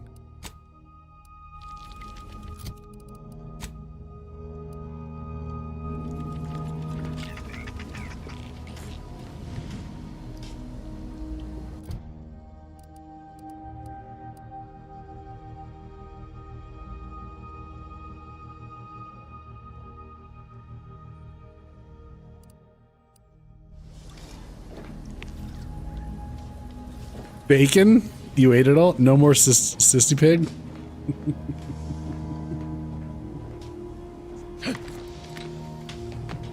The good news is we ate the Sisty Pig and it was delicious. The bad news is we ate the Sisty Pig.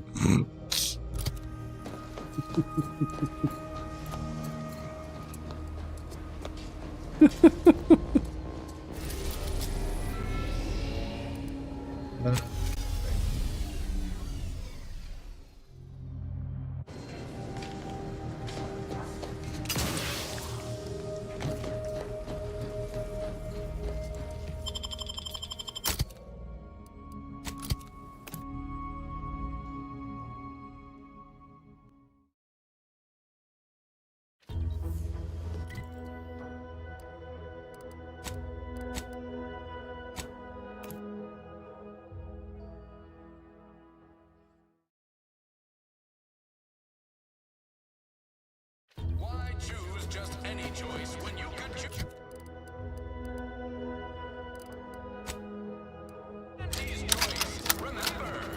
Can't believe some of those Protectorate hull heads just couldn't see the benefit of self-betterment. Yeah, let them simmer in themselves.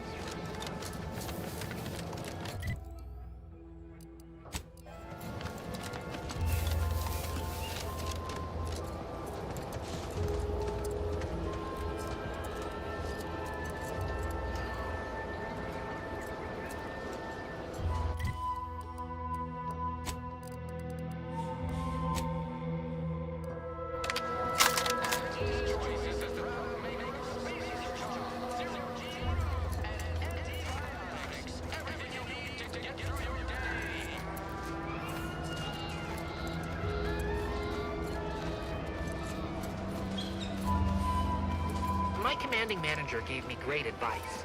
If you got time to lean, you got time to clean the latrine. Moral of the story?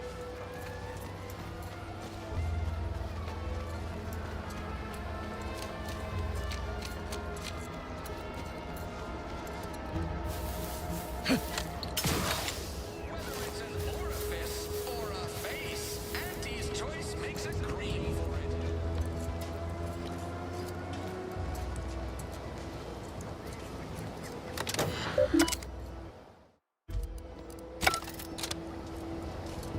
Ah, Inez.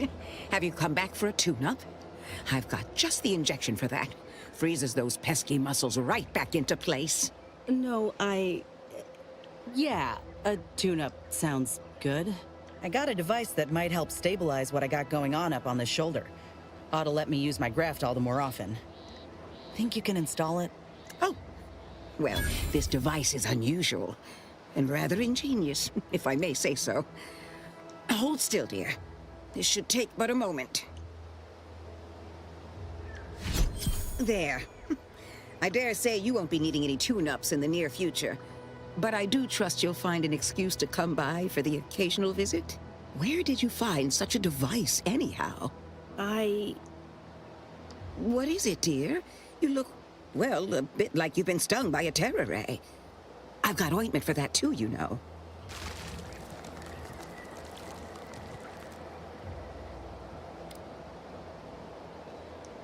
There's a grafting lab way out on Cloister that was still operational.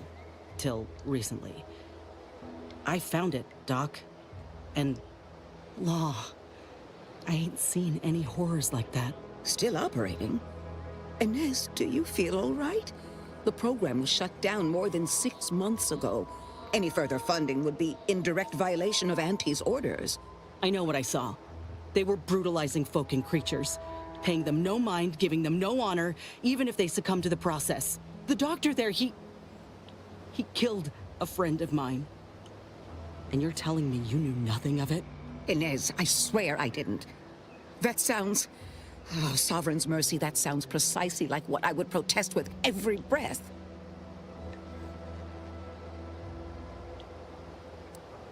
The creatures they were experimenting on broke out of their cages, killed most of the staff. But you know what's worse? Keeping a dead soldier's body on display. Like a thing. I found the doctor in charge, still alive, cowering. I killed him, and let his sick aims die along with him. There's no good that can come of his work. Nothing. But this ain't the extent of it, I fear. I need to find out who's responsible for all the... Oh, Inez, I know you do. But with the program officially shuttered, it would be awfully difficult to ascertain which individual has the pockets to fund such a... Wait. Yes, that does shed light on a correspondence I received recently. A vice president sent a message asking for my presence and scientific expertise to discuss a unique opportunity. I found the secrecy odd at the time, but I do suppose it lines up with your discovery.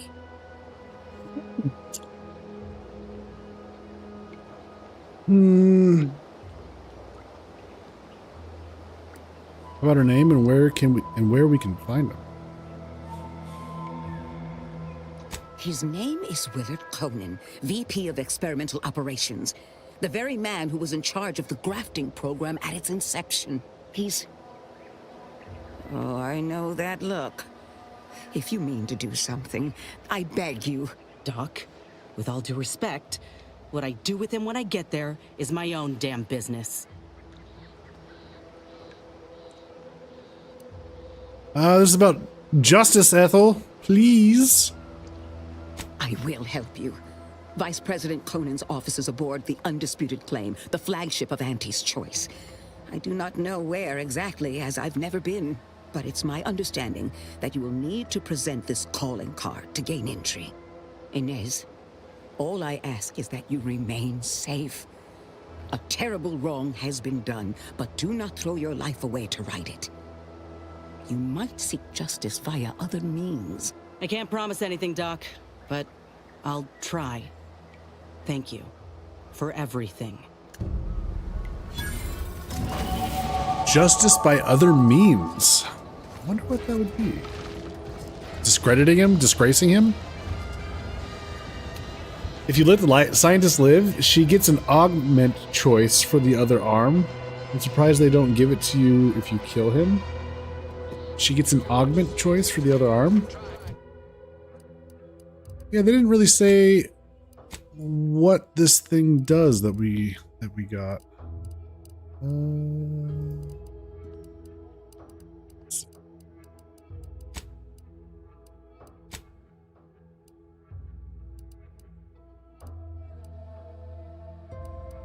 Graft stabilizes. The Matrix stabilizes Inez's graft, allowing her companion ability to hold up to 2 charges at once. Ah. Maybe it comes up later or something? Yeah, maybe.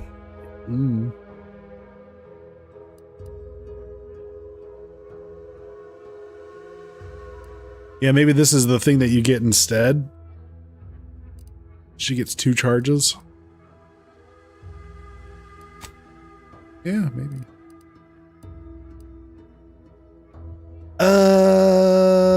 Gee, I wonder what I should go with.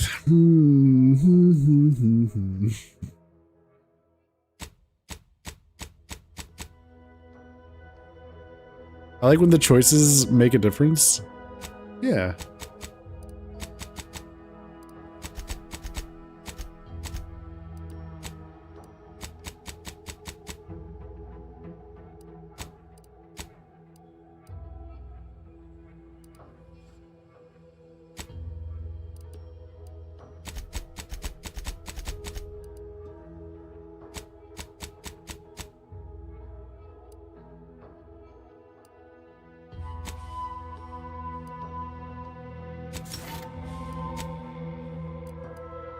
Okay, now I need to remember what I was working toward. What was the last one I took? It was Lucky Strikes. Now I'm thinking...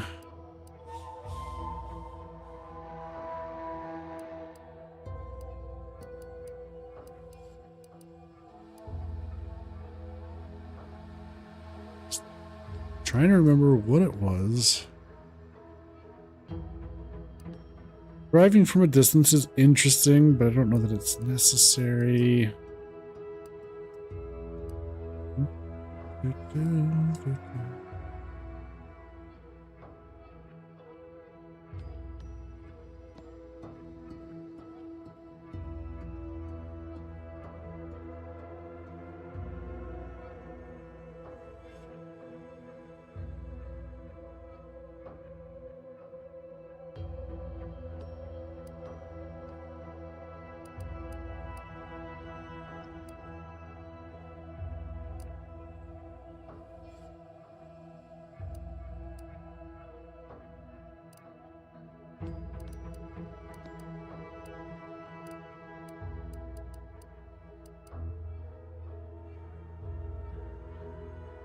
Space Ranger might have been one of the things I was thinking about getting.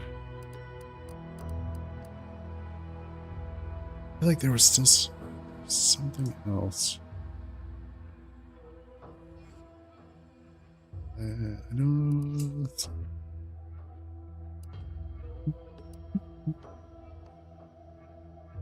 Oh, Keen Observer. That's right. I would need to take Trick Shot and then pick this one up.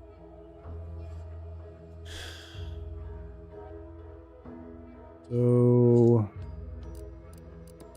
Trick Shot.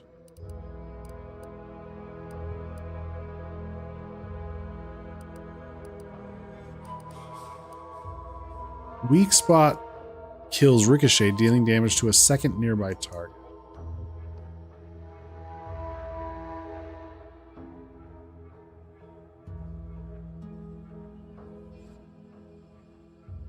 Sure.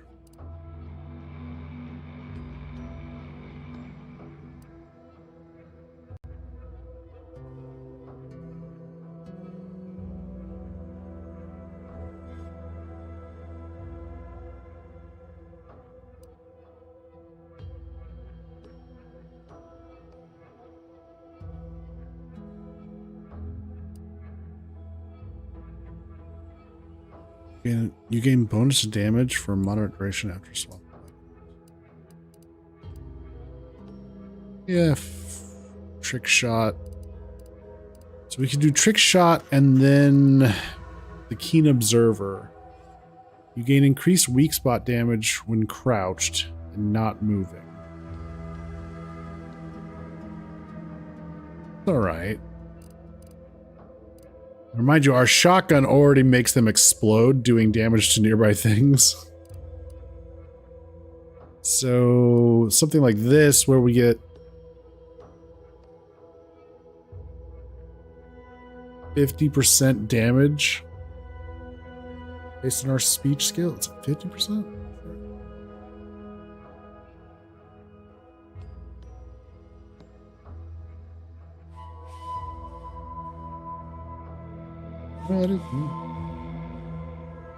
Yeah.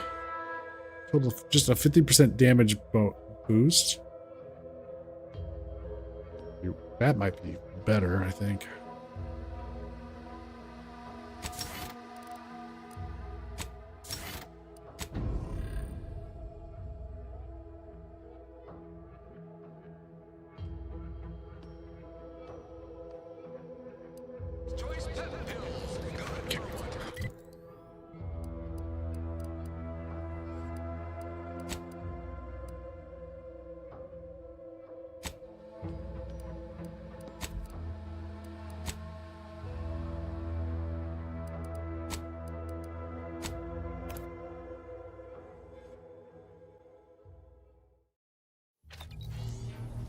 We gotta go finish her quest. Commander, I've been thinking. We got the intel we need, Commander. The undisputed claims our destination. When we find Willard and stop this law-damned program in its tracks, Auntie's Choice will get what's coming to them. Been doing some thinking about ending the grafting program for good. It's gotta happen. I just didn't think it would start this way. With me turning murderer. I didn't want to believe you about Auntie's Choice. But you were right. Ain't no better than Spacer's Choice.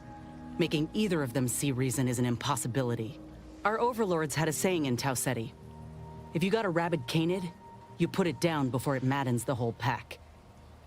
They used to say it about us workers, like we were the problem. It was terrifying. But now, I reckon I see some sense in that saying. Retribution never came for the folk at the top back then. But it certainly can now.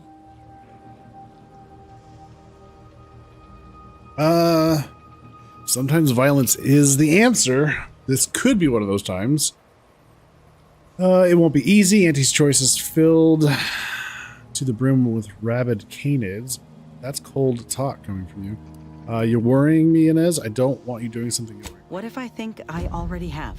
I wonder if this is what Ortiz had in mind when he sent me that message. He trusted my judgment, knew I always aimed to do right by him and folk everywhere. But he also knew both of us had been lied to when we joined up. The notion that our taking extraordinary risks would pay dividends. Do you think he knew this would be the final straw?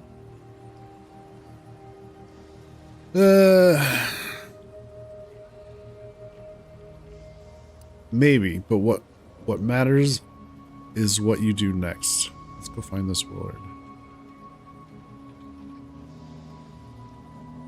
Thanks, Commander. Maybe this is what folk mean by the architects setting things in motion. If I hadn't broken my contract, I wouldn't be here. Maybe proving myself was never the intention. Maybe this is what I was meant to do. Suppose we're fixing to find out. We are indeed fixing to find out. Let's go find out. Let's do it.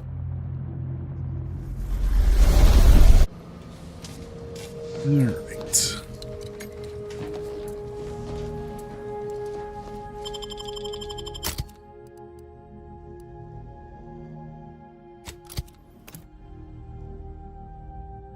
So we need to get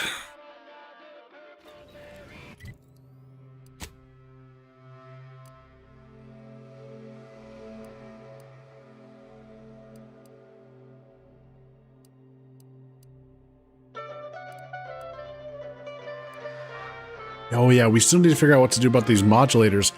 I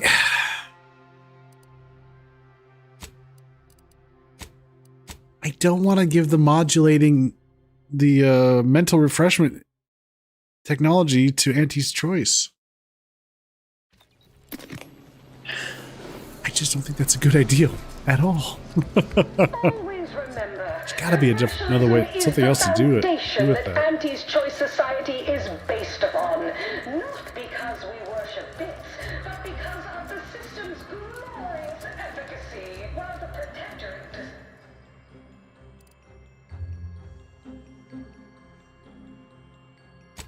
For your subjects get, we respond to what you want. Your decisions as consumers. What's more, we skip the frivolously lengthy approval process our overbearing neighbors employ. Why wait 20 years to bring a new product to market when it can be enhancing people's lives now? As a responsible member of society, we allow you to take part in public product testing, respecting your right to risk a few pesky side effects as an early adopter. Auntie's Choice, we understand that the marketplace is dynamic, efficient, and well-suited to the shifting needs of our populace. After all, that's what unbridled freedom's all about. Oh look, we got a speed card.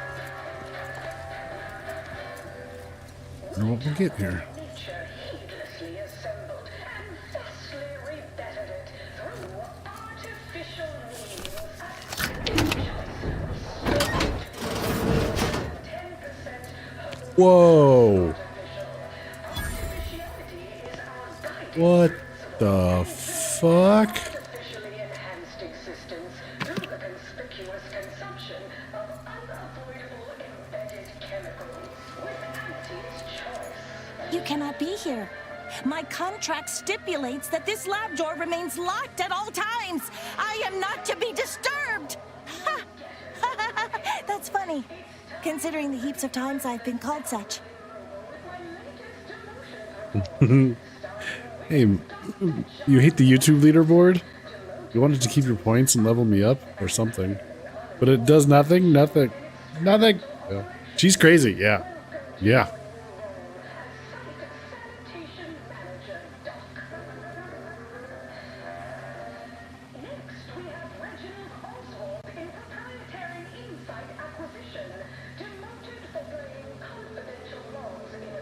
Can't imagine why Willard went through great lengths to keep you in here. Is that so strange? The program I was hired for is highly confidential. I don't see why the vice president wouldn't take such measures. Why, I cannot even speak to him directly. Though I presume he also possesses an aversion to the smell of formaldehyde. He goes pale and ducks into his office the moment he sees me. Well, that ain't right. Neither his managerial manner nor your working conditions. But once we get this program shuttered, you'll be free of this for good. Oh, no! No, I don't want change! I love my work. I love this place. The smell of copper, the texture of viscera. There's nothing like it.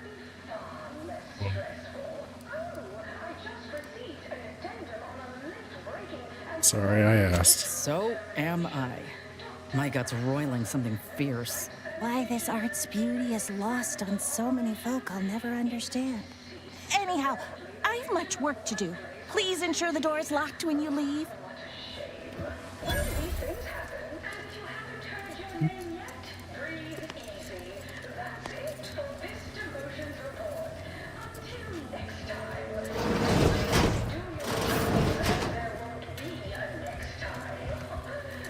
You guys raising a barn? Close the door when you leave. Jeez. It's high time one of you scientist types responded to my calling cards.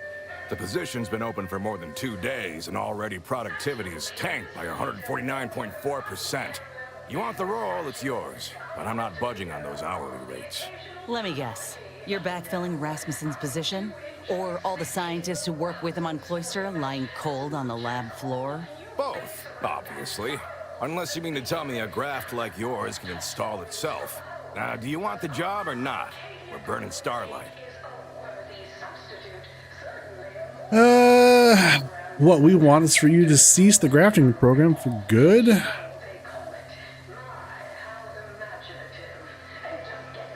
Why?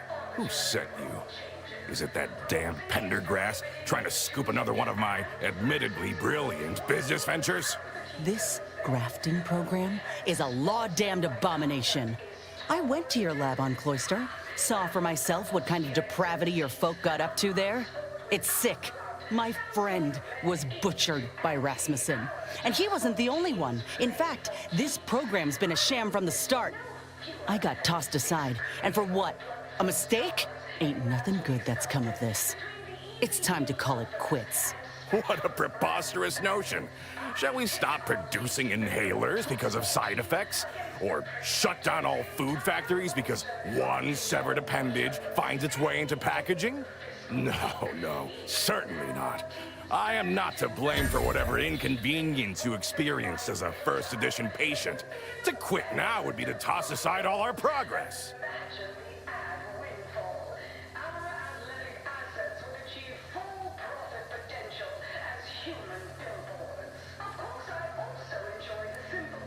Her experience has been the norm. Face it, the program isn't viable. Nonsense.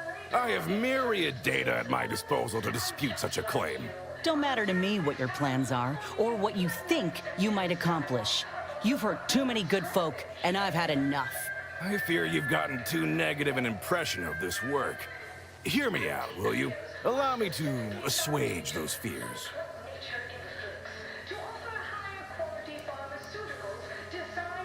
I already know why you're doing this. The money's too good. My mind is not entirely consumed by capital, I assure you. It's also consumed with professional pride and self-preservation. We cannot speak of sensitive business details here. There's no telling which opportunistic colleague or overpaid contractor could be listening in. They would ruin me. Ruin me!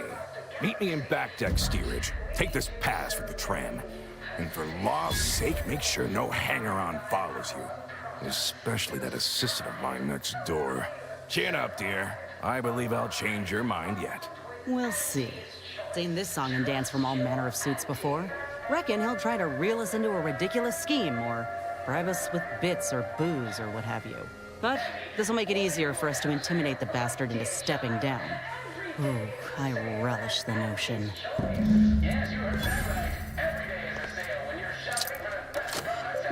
Let's see what we got here. Private entry. Decrypt. The financial records were discreetly delivered to the carousel corner today. After looking them over thrice, I can confidently state several truths. This well-timed windfall should keep my research progressing uninterrupted for many months to come. If I wish to expand operations, it cannot be stifled by corporate oversight. Perhaps my own venture would be wise. WHK Enterprises. It does carry a dulcet tone. It quite literally pays to be one's own financial broker. Interesting. To Dr. Rasmussen, urgent. Doctor, I must say, between the Zranium mishandling and the rampaging of your beasts, and the utter pathetic tone of which you address me, I am most disappointed in your performance. But fear not, the work you have started will continue, with or without you, and your name will be read out in the daily demotions report for all to hear. Best of luck. To M. Dunkel. Scientist Dunkel, first, let me express how pleased I am to finally have a scientist like yourself conducting this research. I'm certain with your unique talents, advancements in transfusion and surgical procedures will be swift. You might have noticed the peculiarities of your work environment. This is all for your safety and that of research. I would remind you that any documentation you wish for me to see be delivered not to my office, nor handed to me in person, but to the location we previously discussed with profit in mind. Vice President Conan. VP Conan to Ormsby. No, to Conan from Ormsby. My fellow Vice President, it's been an arduous road, but I believe I found someone to assist you in your research endeavor. Margot Dunkel. While she has demonstrated a mildly concerning interest in viscera and various ways of producing said viscera, I'm certain you'll overlook it when you see how her enthusiasm for the role outweighs her enthusiasm for negotiating her wages. I trust you won't let this low-cost labor opportunity pass you by. P.S. Should her hiring be confirmed, I would suggest having her workroom locked from the exterior and a guard posted at the door. We wouldn't want her stumbling into your office next door on accident.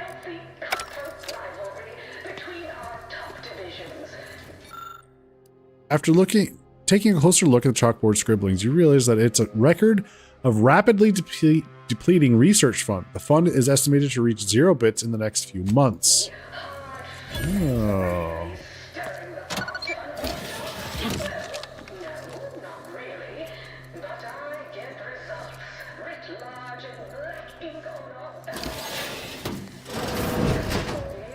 I assume you're not here to admire the blood spatter. Would they say something about a drop-off at the carousel? Previously discussed. Where's her computer? Does she have a computer? Oh. Hmm.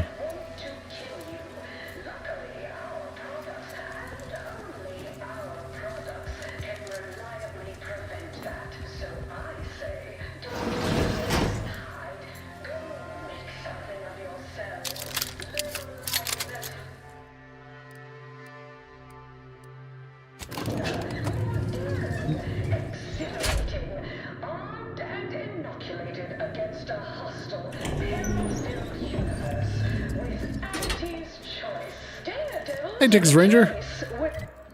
It's going. How are you?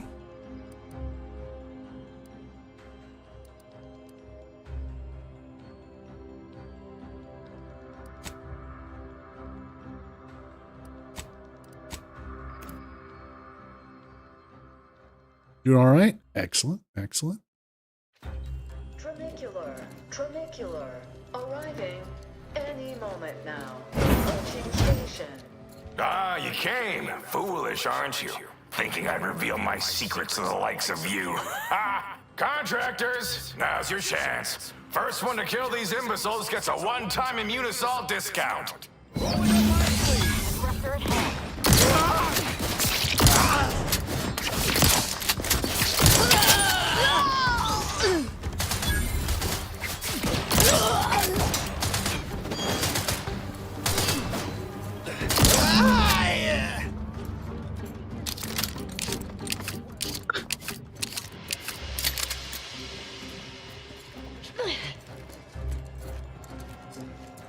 Little son of a bitch.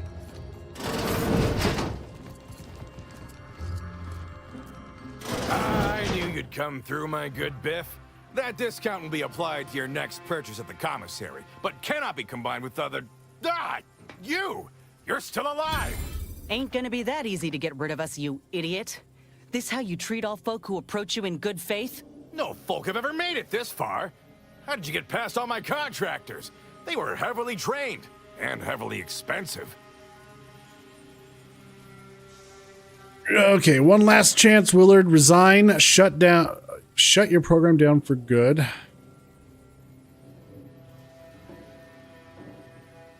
Shoot him. This again? What is it with you? No, I've no incentive to shut down my life's work, especially at the demand of common thugs. Also, everyone, you've committed the mortal sin of capitalism. Losing money. Your program is a proven failure. You never convince anyone otherwise. Inez, tell him what these common thugs will do if he doesn't comply.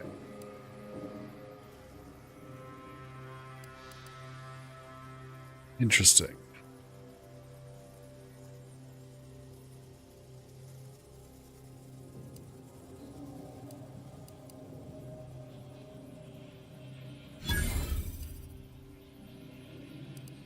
Well, it wasn't for lack of trying. Our funding was unceremoniously gutted and I had to play catch-up somehow. Though, perhaps the risk far outweighs the reward. Fine, fine. You win. I hereby resign and you can keep this as proof. Any bits left in my office are yours. Just, please, don't follow me. Good riddance. But this ain't over yet. The other executives will be notified the moment Willard flees the undisputed claim. And within hours, dozens of rung climbers will be at the tower jockeying for his position. It's all but certain that they'll claim his work for their own, and make his bastardization of a grafting program all the worse if they so choose. Ain't about to let that happen. Okay. Whoever takes his place could make the grafting program better. Maybe the other executives will hear us out. There is an easy solution. Just involves a lot of bullets and a quick getaway. I don't know that we... I don't know that you can make it better. You know what I mean? This clearly hasn't been working out. Let's see. So what are you suggesting? Ain't suggesting. I'm telling you that we can't stand by and do nothing. It's obvious he was up to his neck in some scheme. If we dig it up and get the word out, his legacy will be in shreds. Maybe folk will be less inclined to follow in his footsteps. Should all but guarantee that Willard can't come crawling out from whatever rock he's keen to hide under, in any case. Okay. Tell the public about the menagerie and Ortiz. That'll be enough to destroy his legacy. I guess.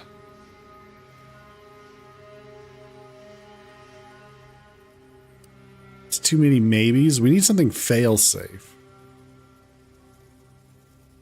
You're overestimating. Yeah, we need something fail-safe. Like what?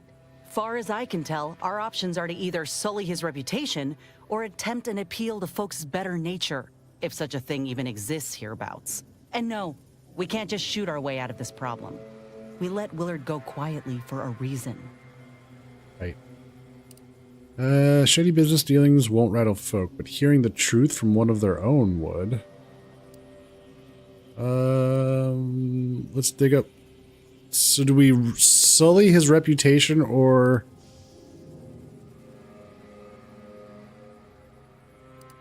So do we go 1 or 3? Do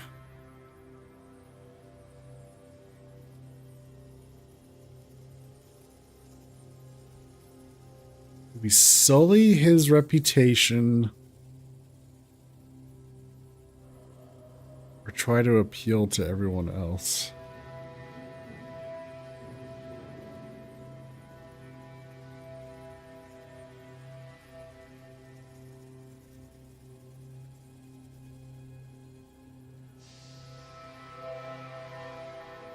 Yeah, I'm unsure.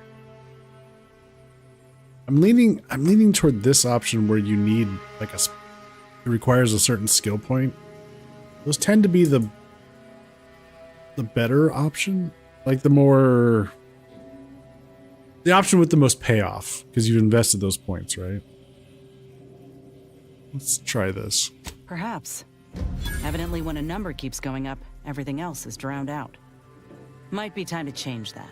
If we're doing this, we ought to head to the recording studio here on the ship. Reckon it won't take much to get airtime if we promise a good show. Okay.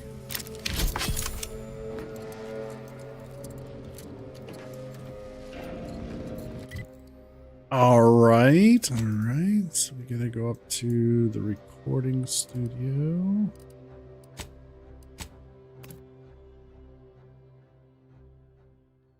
Michaela, any progress on the book?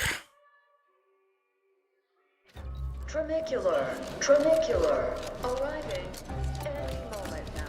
The story of Auntie Cleo versus the Moon Man is a ballad for our ages. A thing of legend, to be handed down for a modest fee to each successive generation. Spacer's Choice swollen-headed mascot represents the worst impulses of all corporations, who unfairly stack the deck against the little person, as they try with us in town Yes, I understand I may look in charge, but I'm just minding the desk for our esteemed director, the real talent, as they say. I need to get a message on the broadcast, urgently. Can you help with that? Not unless you need any clever pointers on enunciation. Our director, however, is in one of the recording booths. Through the door to your left. You'll want to speak with her. Then made a Sunday goal to whip. God, it's so loud. The background audio.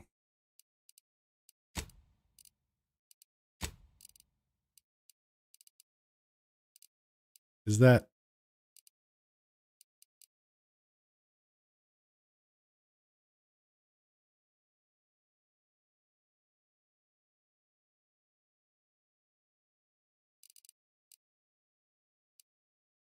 Job, is that effects?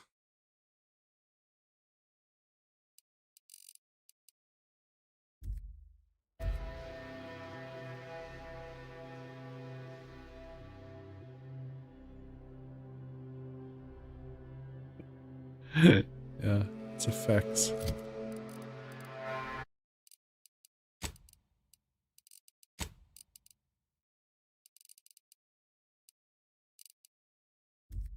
I'm Auntie Cleo, and I endorse this message.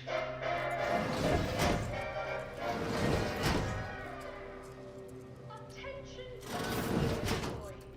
Auntie here to brighten your workday with. Welcome to Wireless Free Arcadia Studios. Thessaly Falk, Director of Talent Placation and General Runnings. Oh, she's really in charge. Or in the market for autographs. Holt sent me to speak with you. I got a message I'd like to send out over the wireless. Trust me, this is one all the folk in Auntie's Choice won't want to miss. Is that so? Well, the more riveting the content, the larger our commissions. However, as you're without an appointment and I'm quite busy, I'm afraid I've only time to record one take. Do make it count. Shall we begin?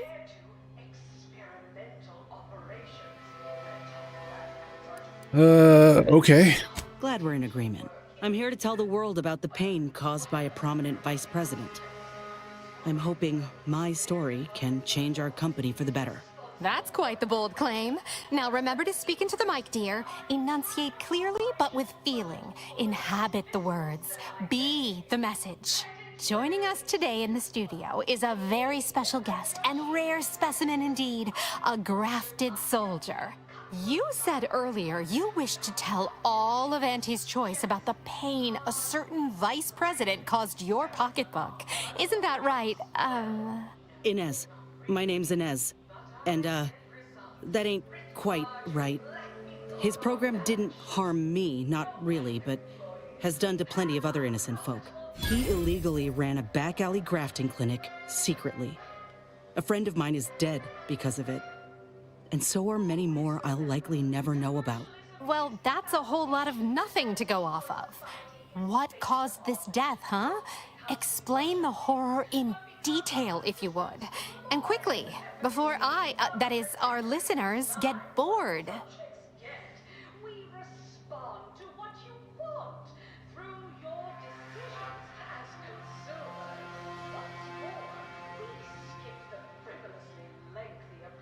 Okay.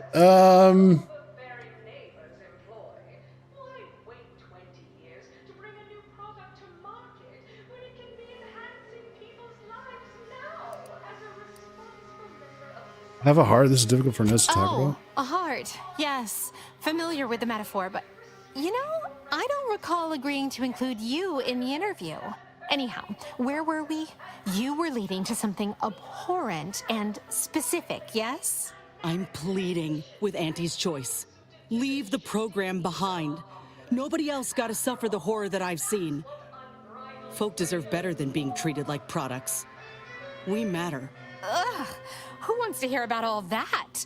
Listen, our audience only wants human interest stories where the protagonist demonstrates indomitable spirit and plucky reserve.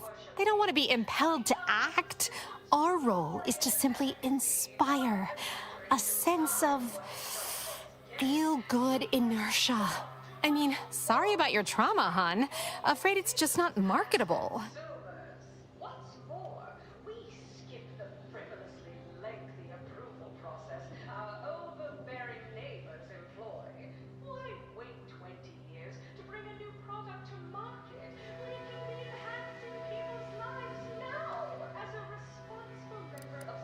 Not everyone on Auntie's Choice are careless monsters?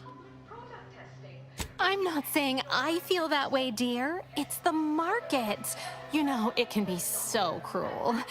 But thank you for the inflammatory comment in the end. Should be able to make good use of it. Wait! You can't just... Blah. If I missed my shot just now, I don't think I'll ever forgive myself. But I ain't burying hope just yet. If this broadcast opens even one down and outer's eyes to what this corporation really is, I'll rest easy. Till then, think we ought to go. Oh, Inez, almost forgot. We have a bit of a goodie bag for special guests who visit the studio. You qualify. Do collect it from the front desk on your way out. She just disappeared. What the fuck?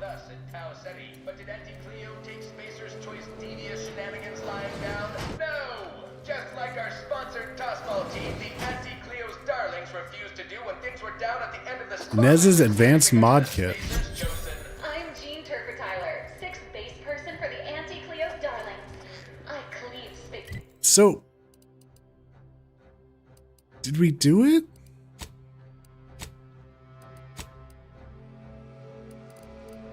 Did we help?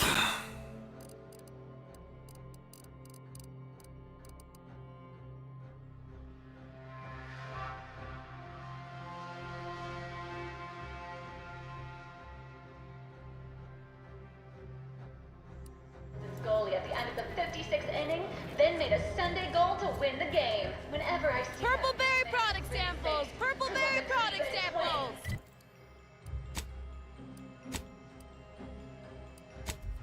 Auntie's Choice! Darlings! We won! Hostile takeover this! Right back at you! I'm Auntie Cleo, and I endorse this message. Attention valued employees.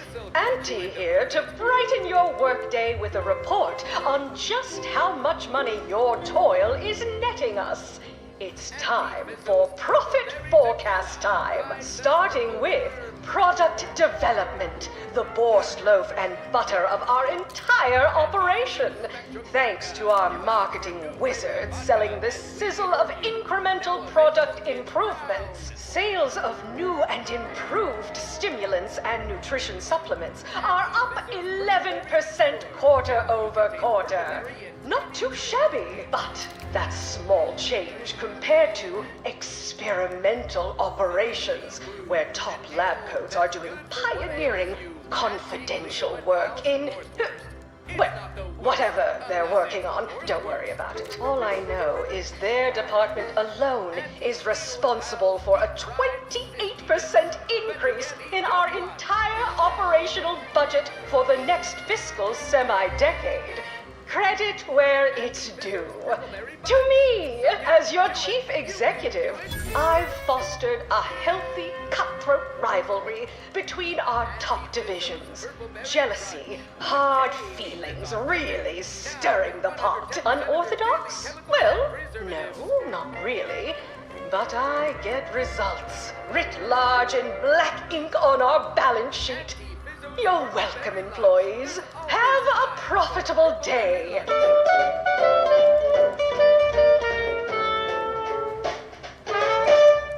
Item, business is good. We have positive bit flow. Our portfolio is diversified. But we can always do better. I'll give it to you straight in my quarterly underperformance review. First up, excessive corporate malfeasance. The only division that earns us less when they work more. Ease off the throttle, gang. Won't be any malfeasance if you don't look for it. Next is assertive arbitration. Quite the bit pit. Down 14% in net gross. You're supposed to squeeze blood from every contract, not put us in the red. Learn to negotiate. Xenobiological exploitation's output is down 18%. I'm not paying professional hunters to run a petting zoo. Acquire and exploit the local fauna like it's your life's work. I get it. Between the rifts, aggressive rivals, and the actions of maverick freelancers, there's a lot of volatility out there right now. The market hates uncertainty. Can't say I care for it either. But I'll have no truck with the ambition deficient. Respected subordinates, spare me no gumption, and I promise we will all thrive. There are so many reasons to shop for Auntie's Choice products. We have a wide range of goods for every budget, from the most extravagant to the most big-minded of customers. We have food and drink for every Purple berry product samples. Purple berry. Was hoping we'd hear her Can't imagine. broadcast, Inez's Sell broadcast. you recipes for. We are also the only retailers for parasite-free purple berries. The term parasite-free indicates the fact that any kind.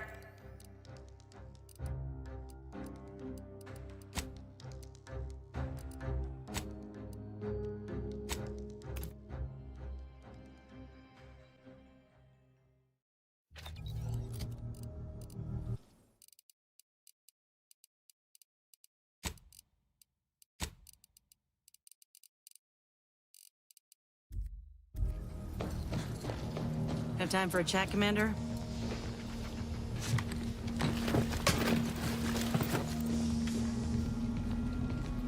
Commander, you hear my interview over the wireless too? They've been playing it every hour. Part of it, anyway. I don't think it went over well. I appreciate your help in getting this out there, I do, but... Law, I think this approach was a mistake. They made me look weak. Laughed at me like I was the foolish one for saying that folks oughtn't be harmed or treated like things. I really thought it'd be different.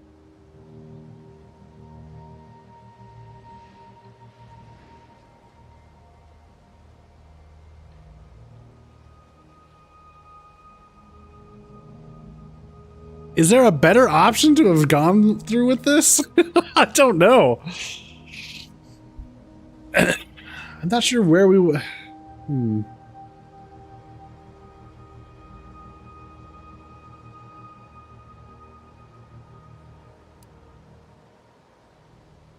Maybe you still got through to some people. I doubt I reached the ears of the VPs sifting through Willard's trash, but you're right. Maybe not everyone is buying what she's selling. I got a message from someone on the Undisputed Claim. Said he heard me and it got him thinking that maybe Auntie's Choice ain't what he thought it was. Some folk are listening. It means someone took your words to heart. Yeah. Maybe he'll end up using his own words in kind.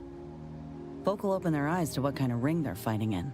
I still feel like a fool sometimes. I spent so much law-damn time begging to be validated by Auntie's choice and her leaders. Like I was worth only what they thought of me. I really believed when I ended my contract that a better life was possible. I know the truth about Auntie's choice now. And I know who I am. Thanks for the lurk, Dell. A better life is possible. Just not at someone else's mercy. I ain't gonna let myself or anyone else be led into the same trap they set for us. Ever again.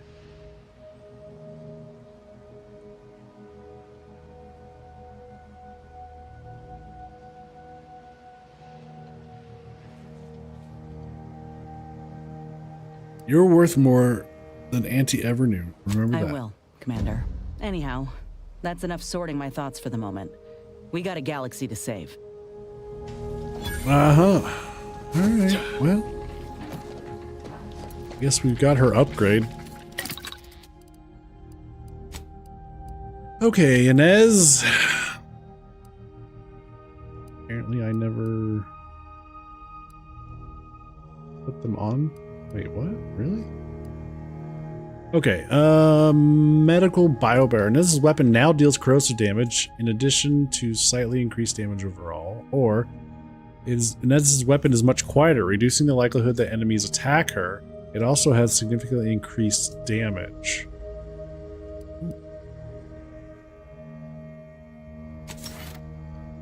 What's that? Immunity to corrosive effects, or releases a stunning spray from the armor when damaged in melee, temporarily dazing enemies in the area. Also slightly increases the effectiveness of her armor. Yeah, let's do that. Medical pack dispenser. When Inez kills a human or creature, a medicine pack drops near the target. Walking over this pack automatically uses it, reducing your toxicity buildup or crash duration. Medicine packs break apart on their own after a moderate duration. Inez's weapon also has increased damage. Or Inez's weapon now automatically reloads, allowing her to continuously fire. It also has significantly increased damage.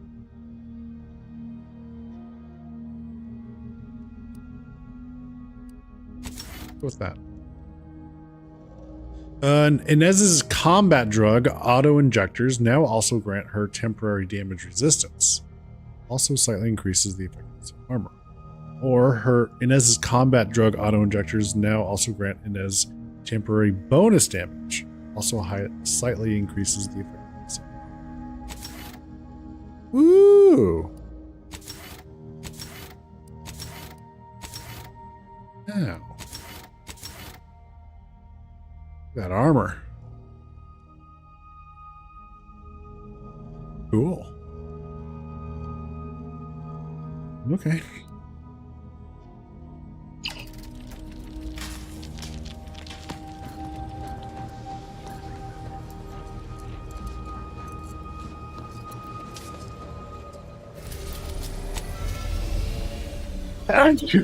Excuse me. Back to Cloister.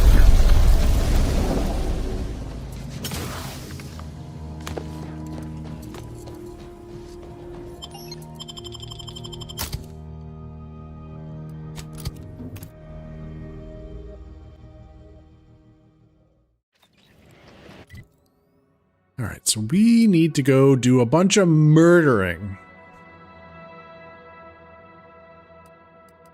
And come back and do this.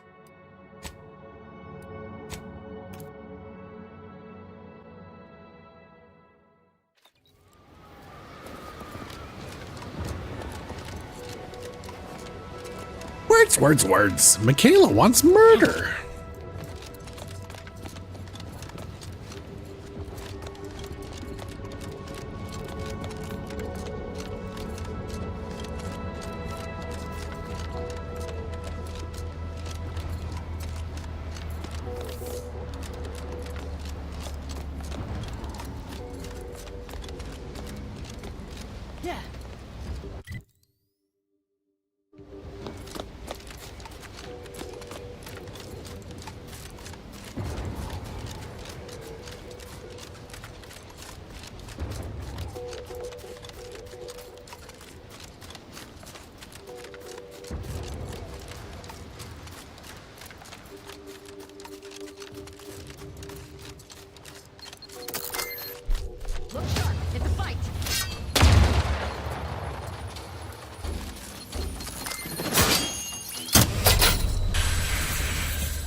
Too much murdering.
Sponged from existence, 2 to go.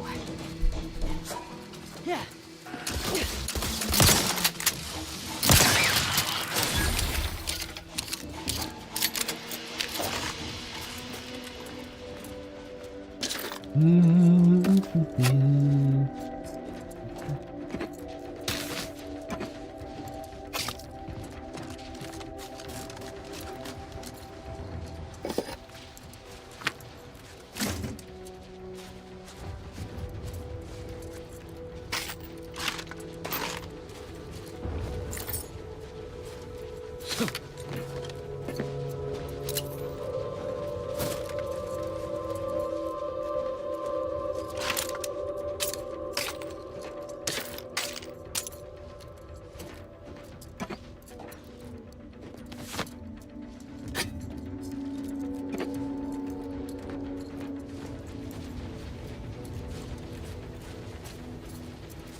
Enemy spotted. Protector accounts clear. Let's put the last one down while we're at it.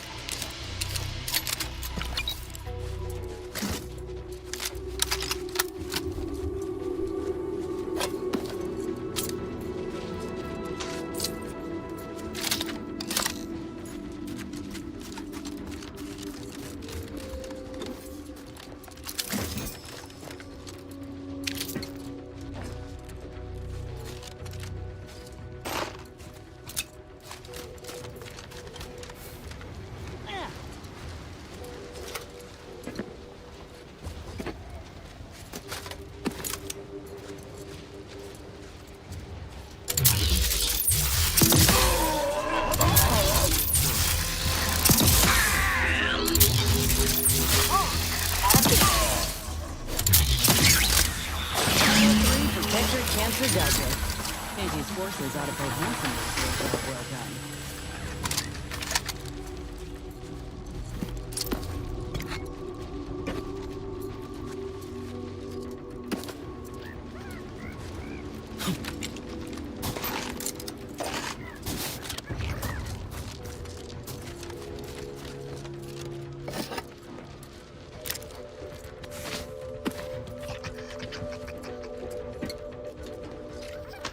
Oh, got so much free stuff.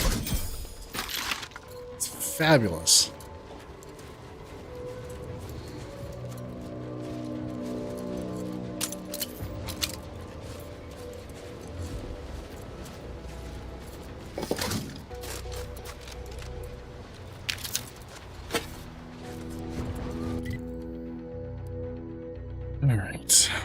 now we gotta somehow get up there to the cultists, huh?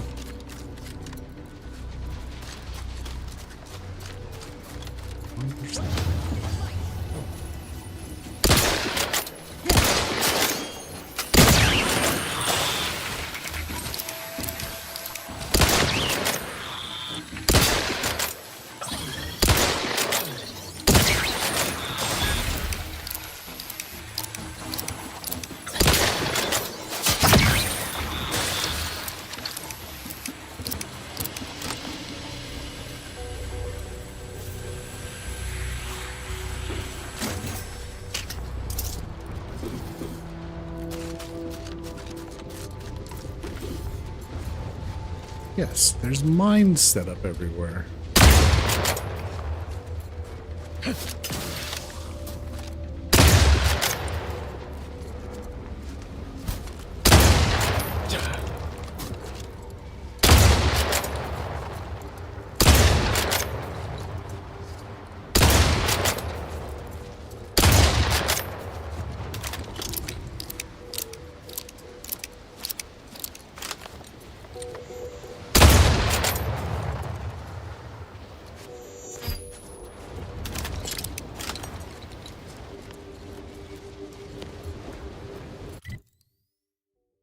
Well, this seems like a good option to go clear out some cultists.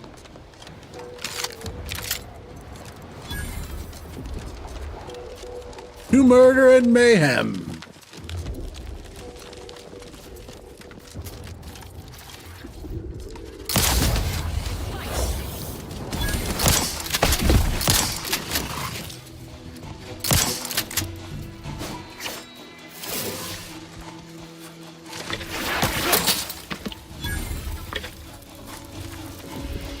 The throw grenades, the blinds, is that an additive or multiplicative explosion?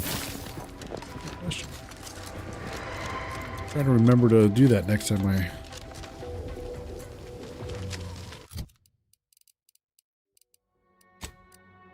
have that option.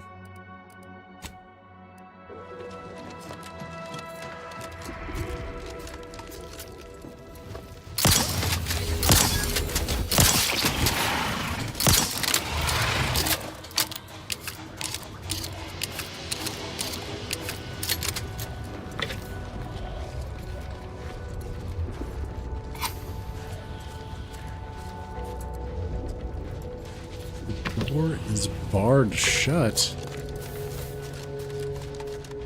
I mean, it's barred shut.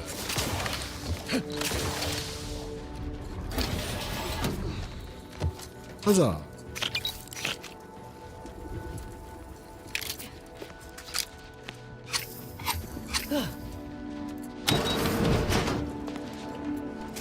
Ladies.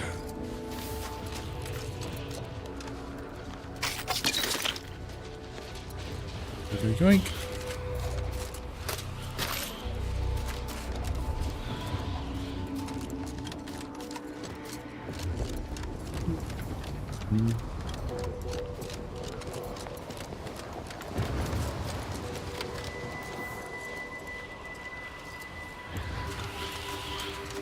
That rift should cause us no problems now that we've acquired the modulator.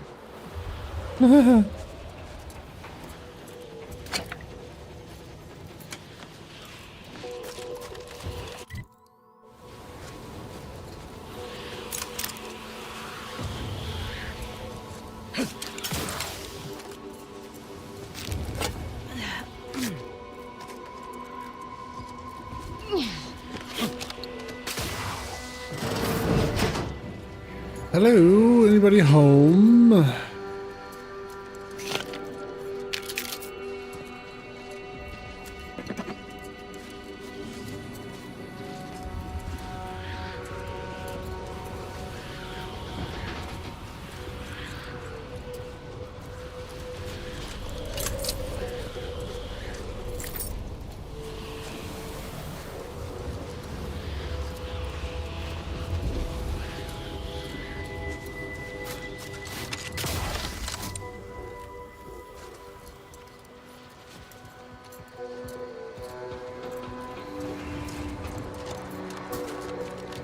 Oh, cultists are here.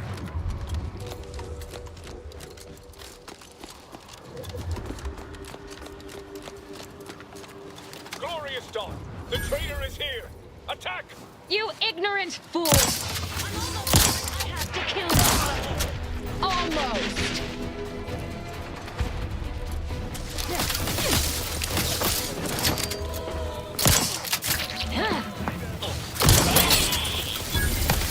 Friendly company.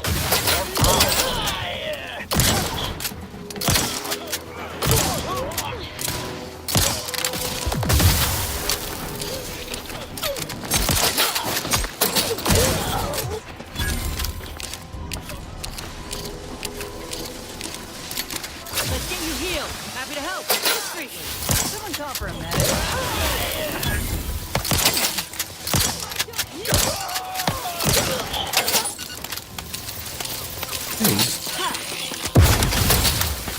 Oh. Alright. Sharp enough. Hostiles nearby. I will restore my life to avenge my death.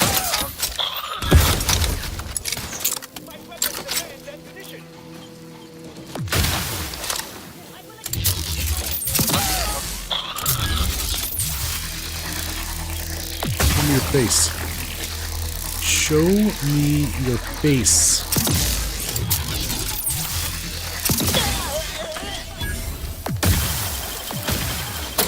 I'm alive. Enemy spotted. What the fuck am I getting pushed around from?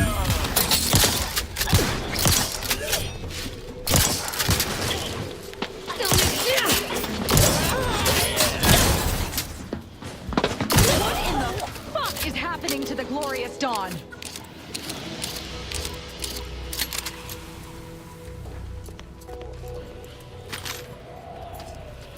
Well, I think we killed everybody. We did it! Destroyed a cult.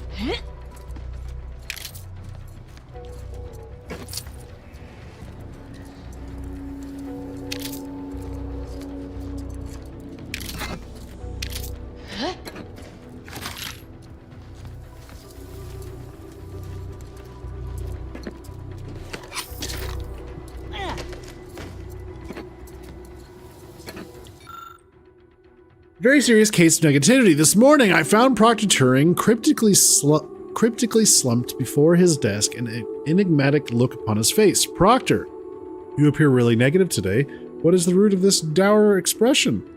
It is my book of equations. It says it is of absolutely no value because it suffers from a plethora of problems, yet has no solutions. Oh, that's easy to solve. Just remind it that for every 2 negative things it tallies about itself, the rest of us only see a positive equivalent.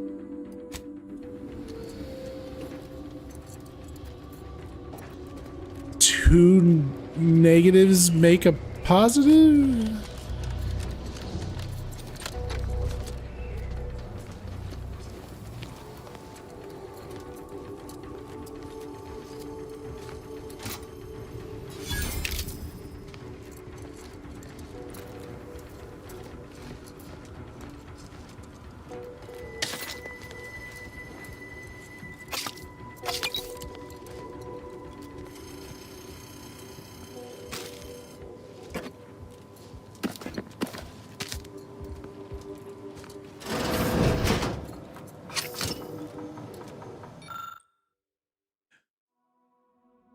Solving the conflict around Chantry seating, it has come to my attention that a certain amount of ruckus has occurred over the seating in the Chantry. While it is true that studies have found those occupying the third pew reliably perform 0.15926% better than others in their cohort, we may not allow our personal desires to succeed to create strife within the whole. Therefore, effective immediately, every seer will maintain a rotational roster of their lecture and laboratory participants, ensuring each person receives a co-equal 3.14 hours in those pews before any individual is allowed to repeat. This rotation shall be continued ad infinitum. This should put an end to the irrational number of conflicts that have been occurring around those issues. Steve Putnam.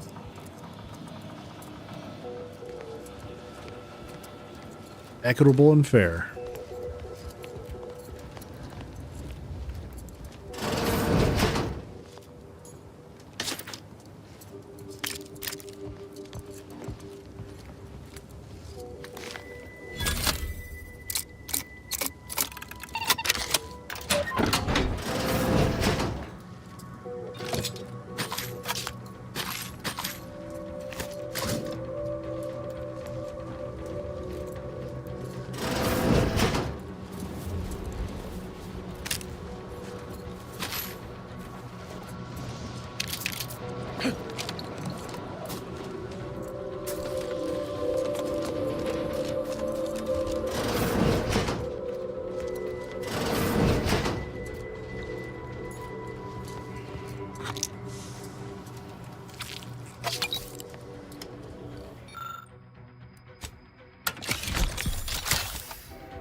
Trauma kit acquired. Here.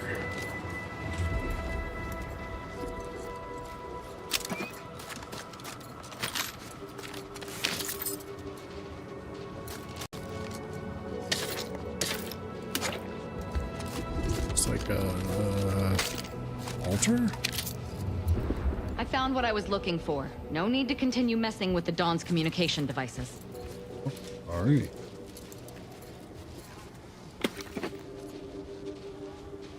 What's a gothic helmet? Okay. Disturbing. See what it looks like.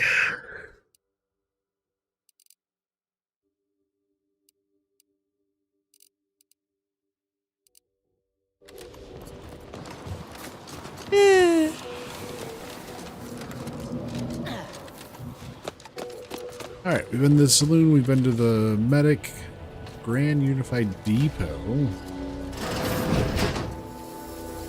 To the shop.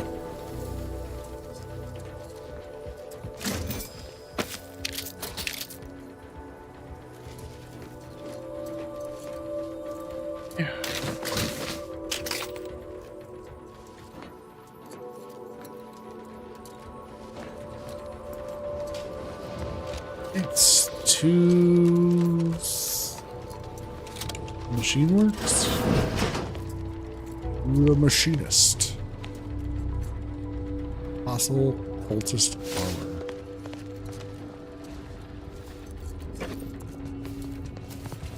You guys should just put on these this piece of gear, they would have just accepted you as one of their own. You wouldn't have to kill anybody.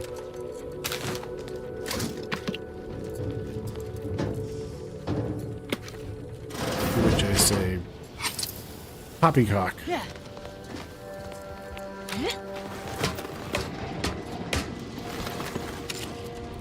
Still have to kill them. Because they're goddamn cultists!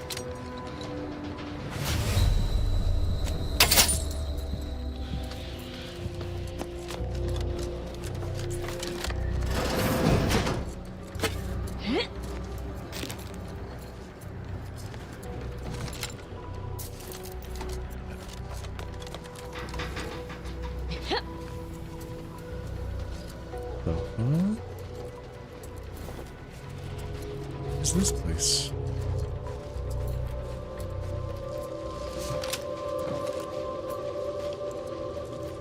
It's like a jail cell. It's got all these extra wires.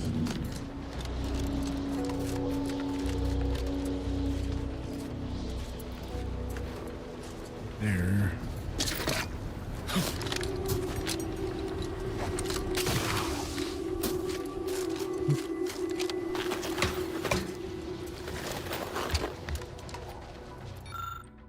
Okay, you see a cobbling of what looks like to be some sort of makeshift explosive device. On it seems to be a poorly written note conveying that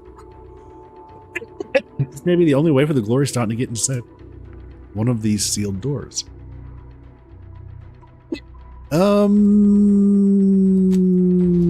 Okay. Explosives, huh? Yeah. I have to have explosives, or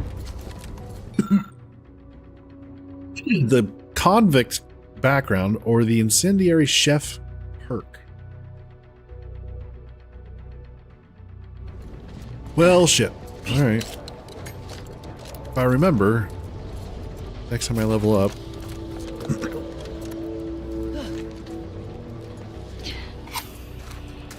I'm back here and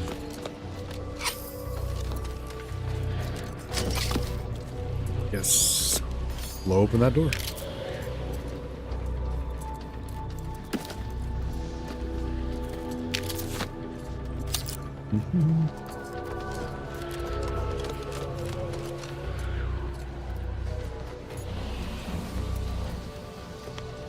Corpses are gone.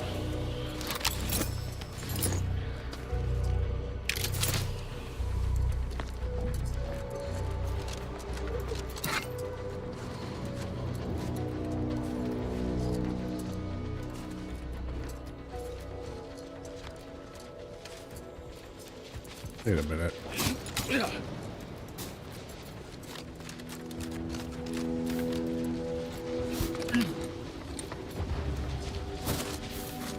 We don't have to.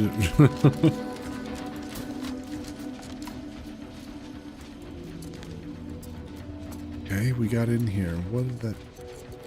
Interesting. Nothing. A whole lot of nothing.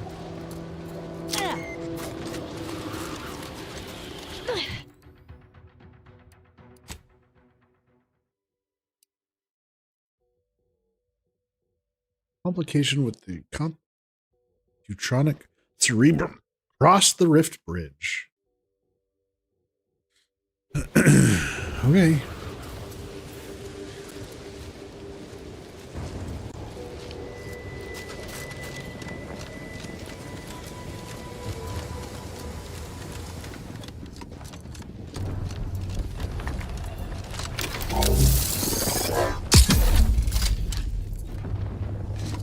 Oh God.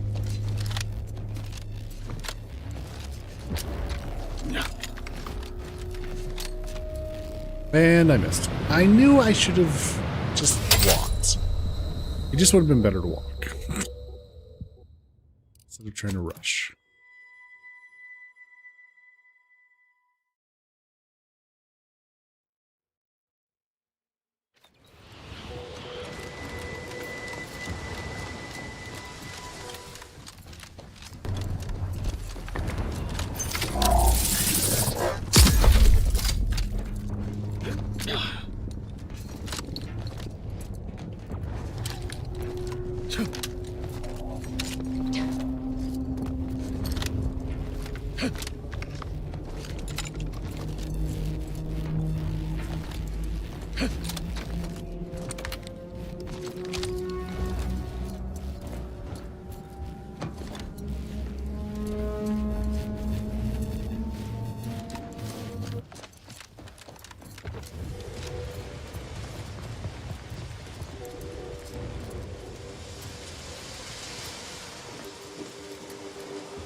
Found a crate full of Protectorate rations with dented tins and shoddy labels. A curious odor permeates the air. It's unclear exactly what's inside these rations, but it's definitely not official Protectorate Crabble meat. A shipping label notes the crate arrived here from the secondary landing pad on Cloister near the Winter's Grasp via one Sub Rosa Finagler. Shake down the Sub Rosa Finagler for info.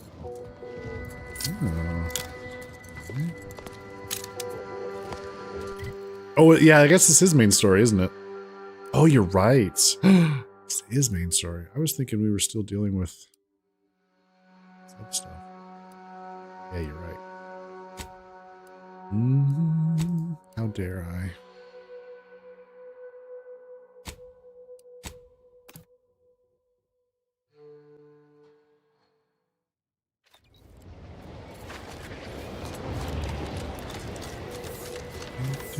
You're back.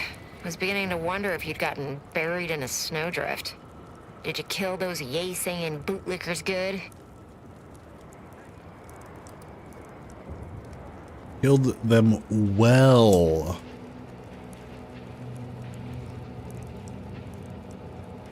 Your acumen for problem solving is seconded only by your pedantry. Here's your reward. Now get along. I'm as likely to be buried alive by my paperwork as the snow outside. Oh, hey, just in time for more explosive. Works. Excellent.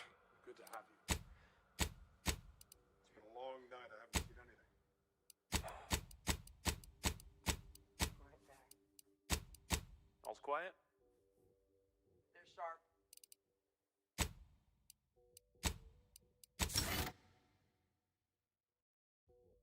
Hey.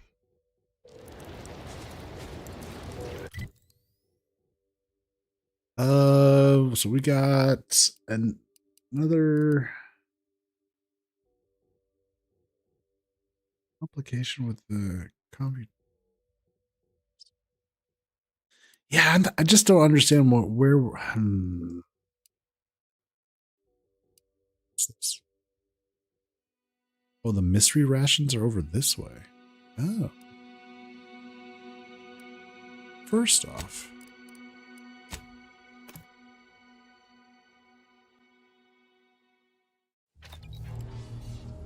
Switch out. I guess we'll switch out Inez for Marisol.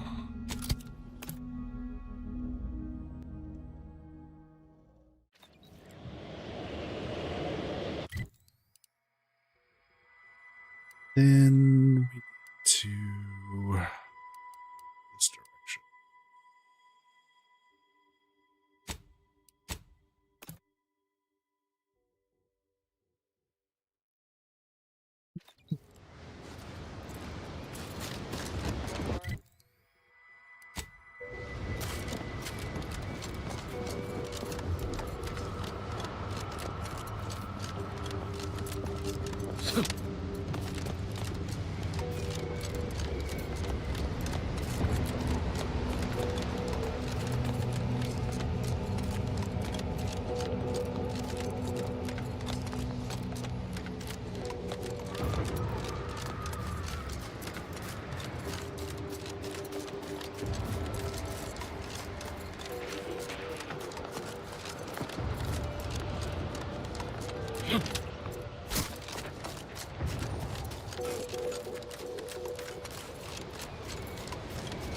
Watch out for mines.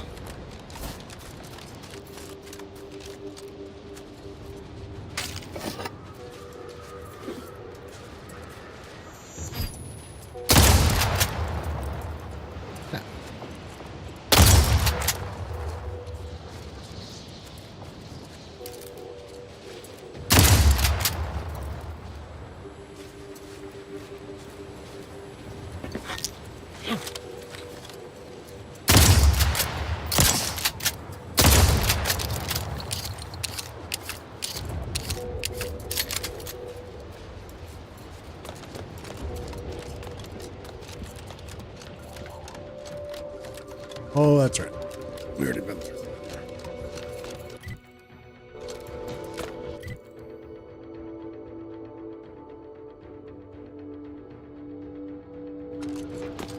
Okay, so follow the road.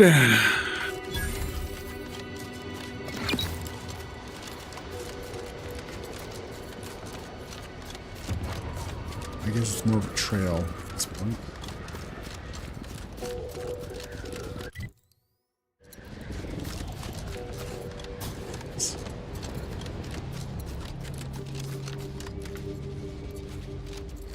Trappers.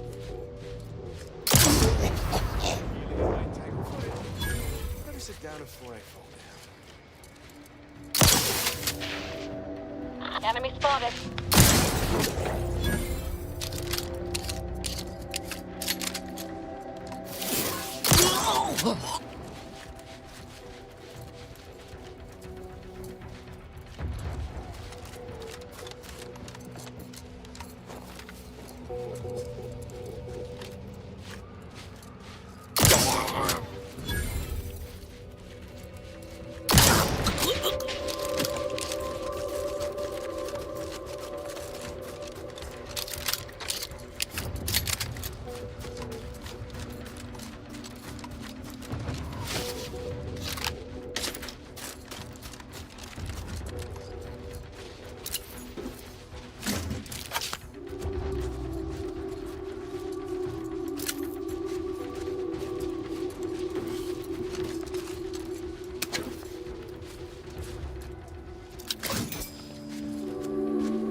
Guess we just keep going this way.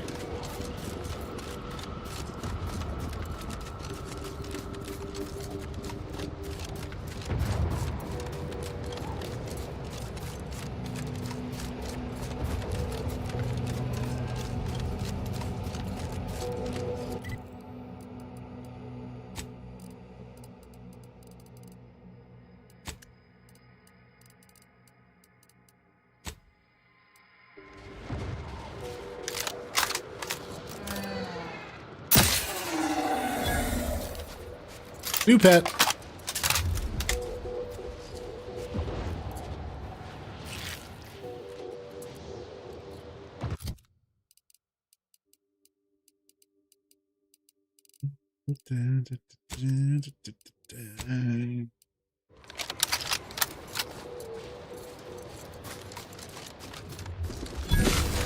Reason's pass is off limits. Unwelcome guests will be ushered from existence promptly and without further ado.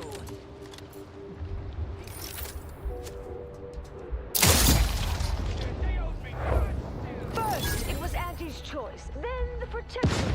After that, some daft cultists. I don't even know what group you hullheads belong to. Don't care either. Proceeding to attack.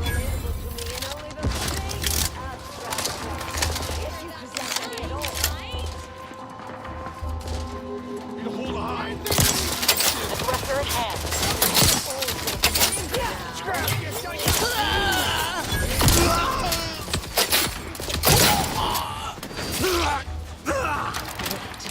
That's not who I think it is it? Marisol? Is that you? Get in here before any more of these hullheads show up.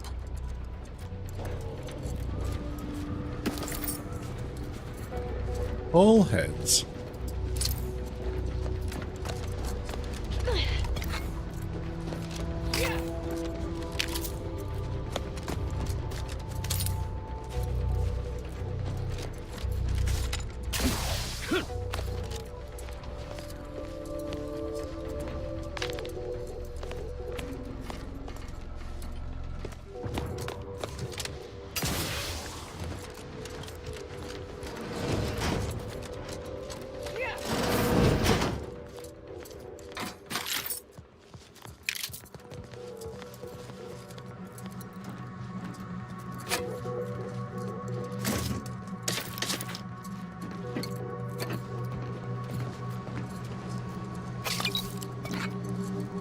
Quick, take everything not nailed down.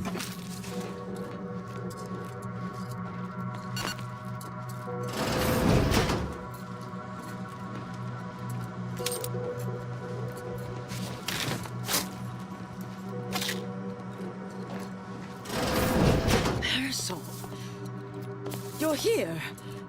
That is assuming you're not some sort of enigmatic mirage or baleful apparition. Oh. Yes. Should be plenty of wonderfully dangerous items in here. I thought I would never see you again. It's been what? 19 years? 20? 21 years, 5 months, 6 days. I've kept up on a few former colleagues. A few? Night Duke. Right. You retain a different admirer in every port, I'm sure.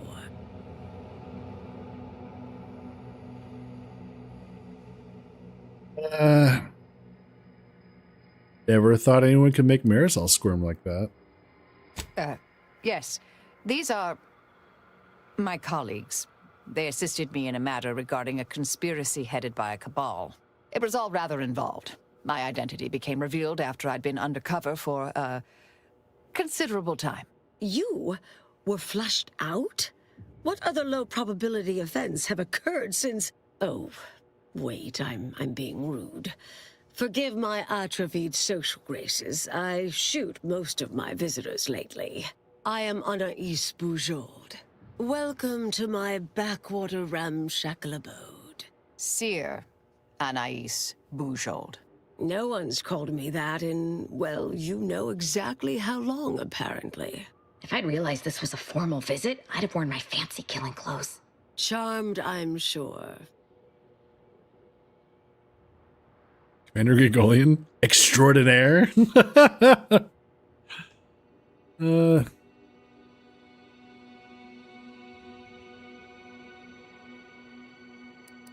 You're significantly more forthcoming than Marisol. Commander Gregolian. So nice to see Marisol gaining such interesting friends. How do you two know each other? She's mentioned the little spook show we used to work at, right? I was an analyst in predictive risk assessment. She was, in the field, as it were. Solving the universal equation is the ultimate purpose of every member of the Order.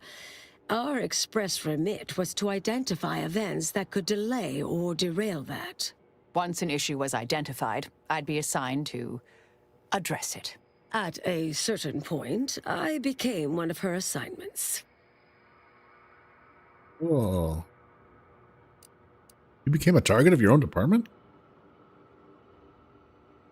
I was developing a means of sidestepping much of the presumed requirements to solve the universal equation, using a series of reasoned shortcuts and educated postulations, filling in certain blanks. Trillions. Theoretically, it would hurry the process along so it could be solved in our lifetime, but it was unorthodox, risky if taken too far. I knew the Council would judge it mathematical heresy, so I attempted to work in secret. Eventually, I was discovered, excommunicated, sent here. Others facing similar charges were often transferred off-planet, then simply disappeared somewhere along the way. Yes. Fortunately, someone interceded. Sounds like a good lead-in to discuss why we're here, Marisol. How long have you been scaring off intruders? 3 years I've sent them packing. Corporate leeches, brainwashed drones, whatever this shoddy little bunch is now. Think any had the slightest wit how difficult it would be to pack up 20 years of research? The sheer number of journals and binders? Why the Abakai alone? No. If they did, they would realize I am here to stay. Let's see. How often do they appear? Well, not as much nowadays. Rather obvious there's nothing here. It's bereft of any strategic importance. All it offers is the promise of getting shot. Yet still, every now and again, someone gets a wild hair and opts wise to come calling. Suspect it's simple arrogance, really. Someone shoos them off, perhaps a mite rudely, and they take umbrage, get all prideful and huffish, and so it goes.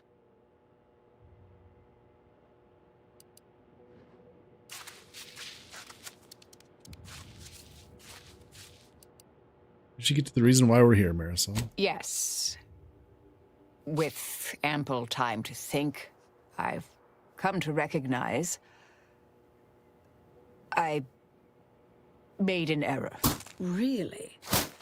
That is, an unprecedented statement for you. But do go ahead, I'm listening. The last 20 years, the Order needlessly, heedlessly stumbled.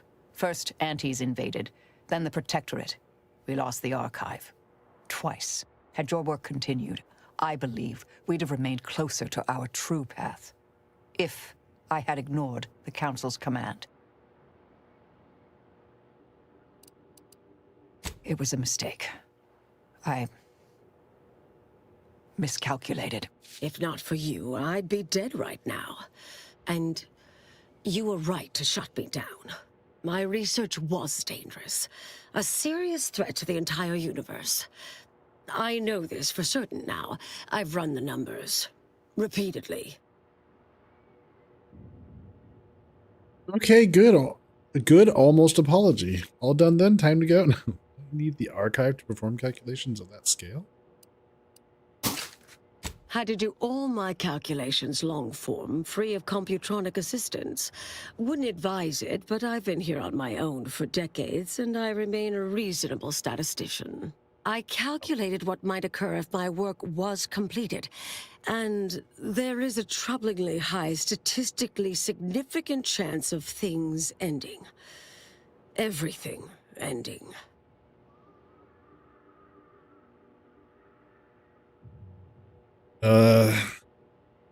How is that even remotely possible? I understand how that sounds, but I have spent years checking and rechecking each and every variable.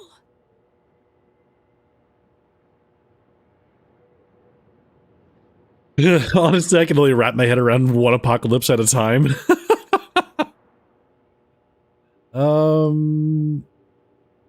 But your research was destroyed, I right? assume all my notes and calculations were destroyed years ago. Anais, I'm afraid it's not that simple. When we shut down your work, it was quarantined, not disposed of. The Order stores all avenues of study deemed dangerous near here at a facility in Winter's Grasp. Unorthodox notion reclusion. Of all the bureaucratic... No. Poof. Winter's Grasp is crawling with Anti's choice. A full unit just moved in. Marisol, will you... Can you... You're asking me to infiltrate a covert installation to destroy something that could likely end the universe. Been years since anyone said something like that to me. Of course. We should have it I immediately. might need a little time to ready this place for unwelcome guests. Wouldn't take long. No, you should stay here. We'll take care of this. I foresee a 4.7% chance of me complying with that. But fine, no use arguing. Well, this has certainly been nice. Perhaps we'll see each other again sometime.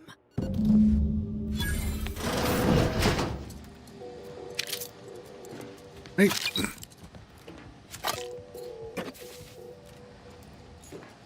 The math.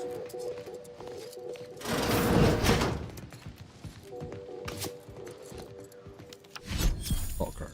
Thanks.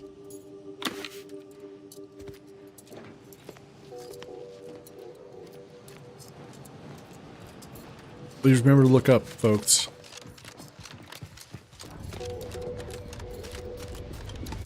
So they want us to go way the fuck over there. Oh, okay. Take care of this. Search for the missing supplies. Why, that looks like a drop pod. A few drop pods right there. That scrapper is about to get his head eaten.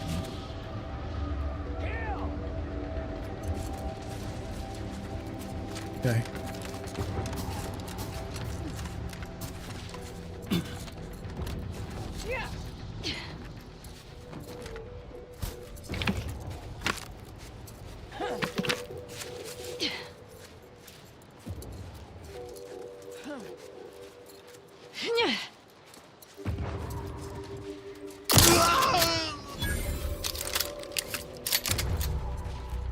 He actually killed one of these? What? I call bullshit.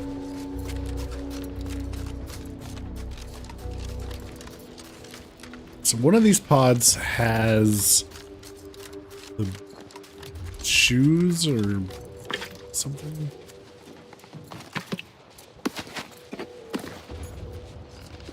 Oh, Jesus.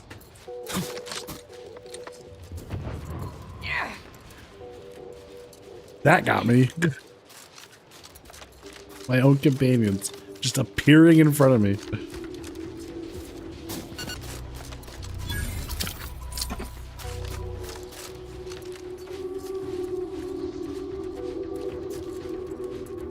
It's a scary game. No!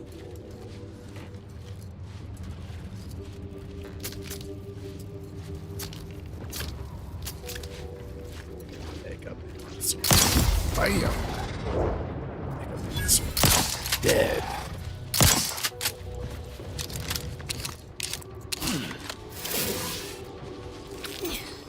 Let's put a bell around them. Seriously. What the hell?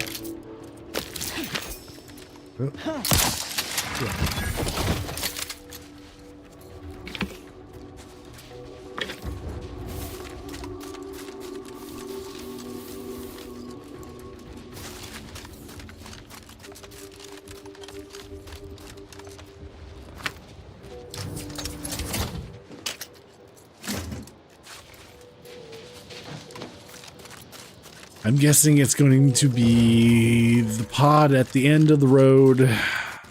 Other than anything.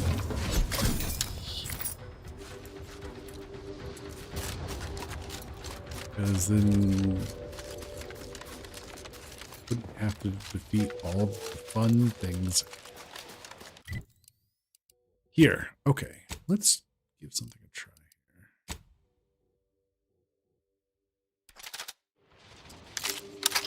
Let's see what mini rockets are like.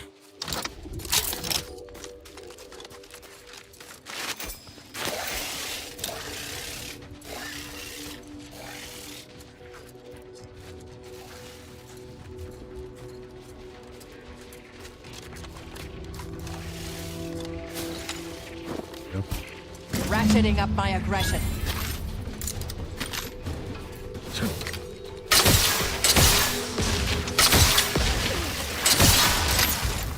So they're dead. Adversary vulnerabilities identified.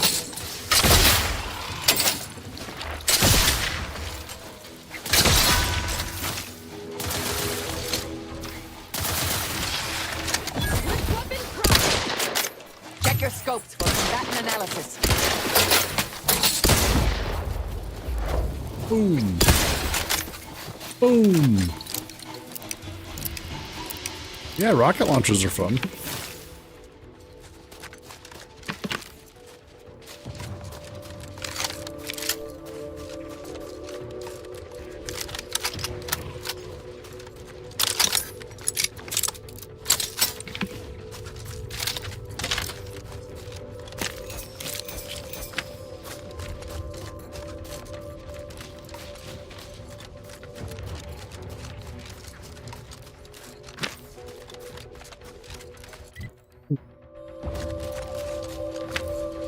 Okay, so there is a lab up over there.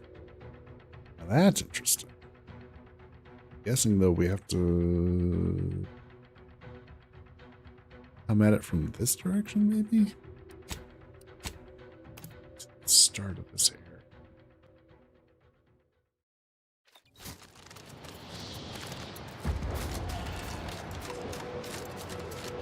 Circle around.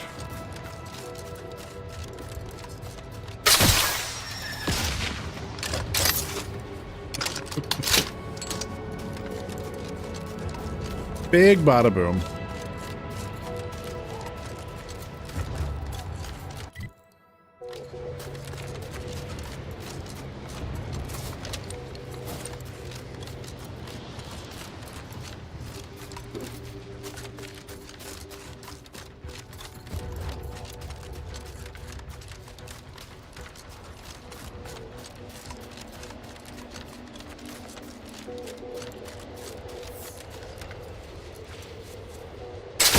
Indicating hostile intentions.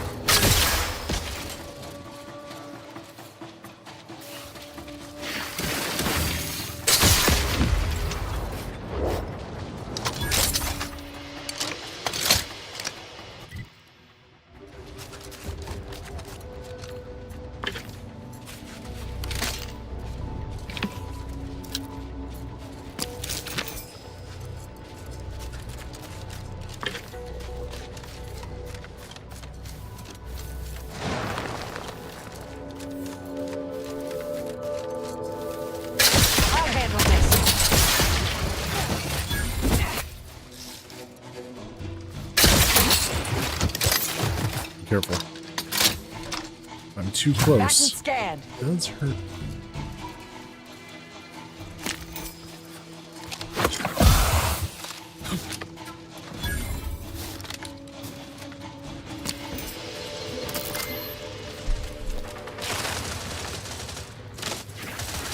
Hostilities are afoot.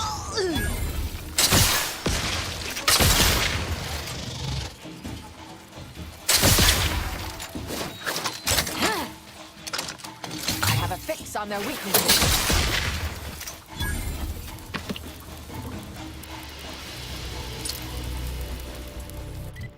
What is... Oh, this did circle around through here? Oh, no shit. Didn't have to go around. Oh, well. C'est la vie.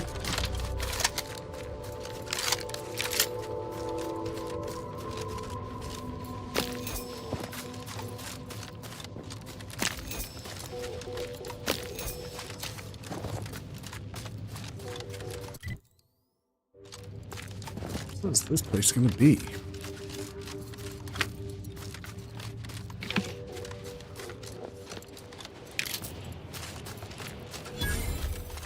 Oh. Girl's gotta die. I guess there's something interesting housed within that imposing edifice. Yeah, I guess.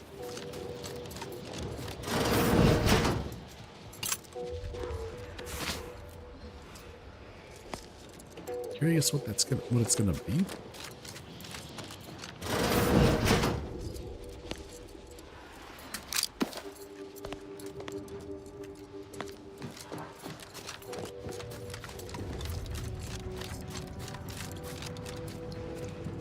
What was... Resorting to violence.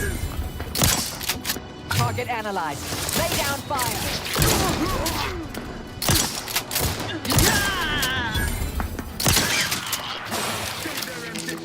Contact lost. Wrong place to...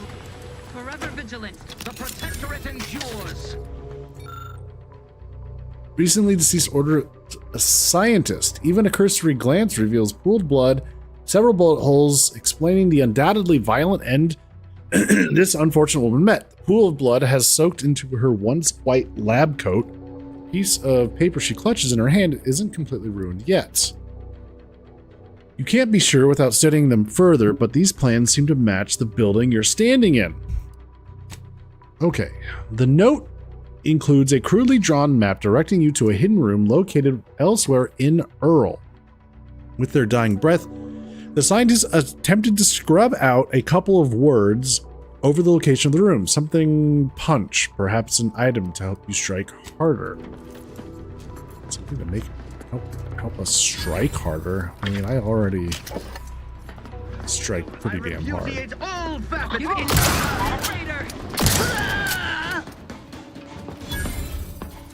Who's next? Oh, that's everybody, huh? So they're dead. The malefactors appear absent. Mobilizing. They're mine. Oh, I beat you to it, Azza. Sorry. Sorry, Azza. Yeah.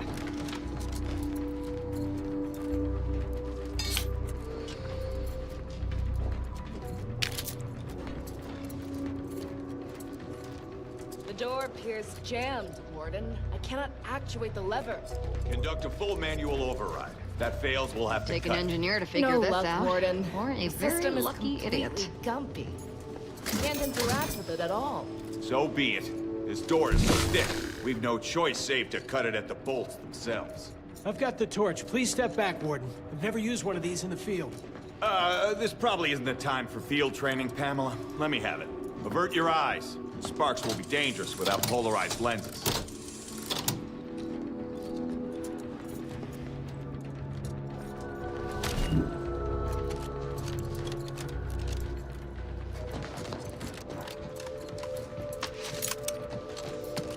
Hang on. What's this? Researcher's logs. My work carries on. When I was young and first learned the theories of what might be possible,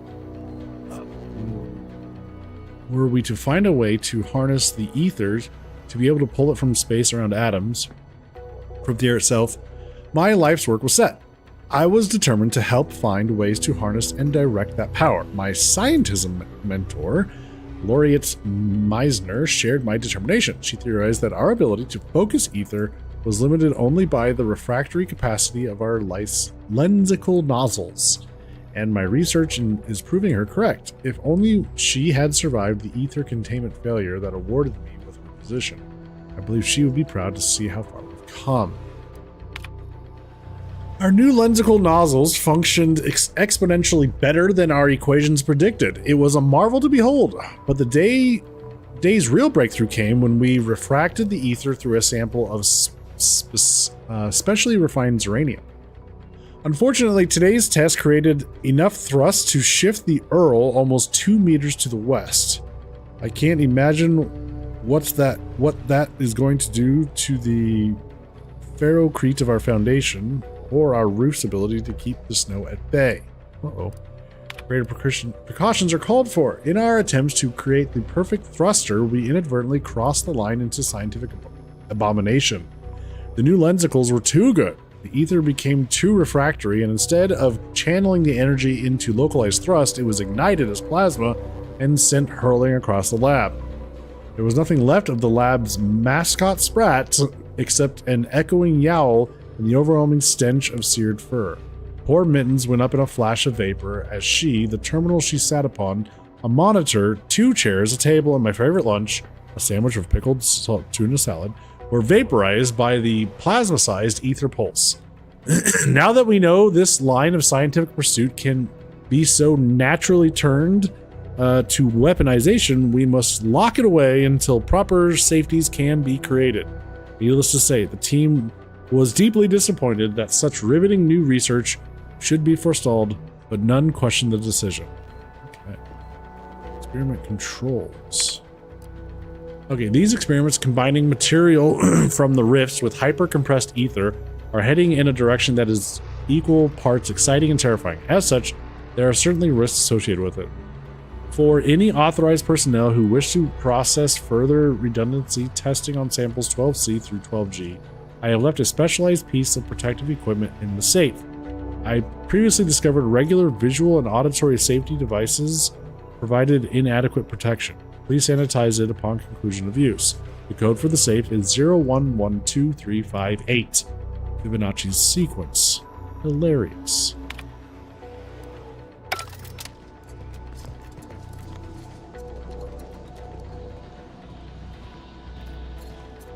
Okay, so what are we trying to do?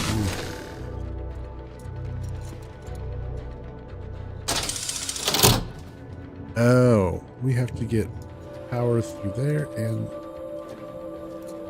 wait, where does that go? Wait a minute. That goes over here. Ah.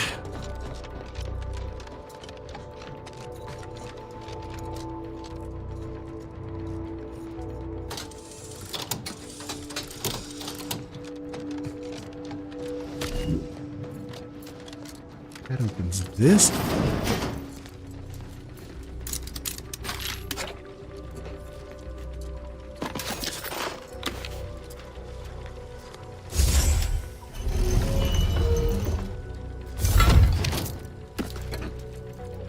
Cartridge.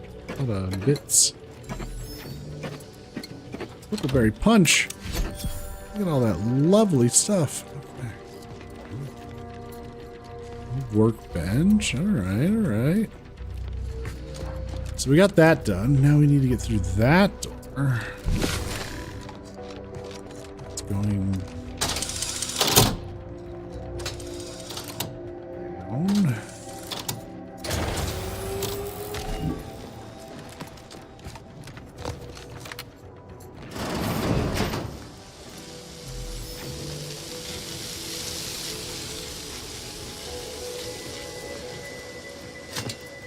Would you look at that? Overcomplicated and impractical. Makes sense that the Order built it.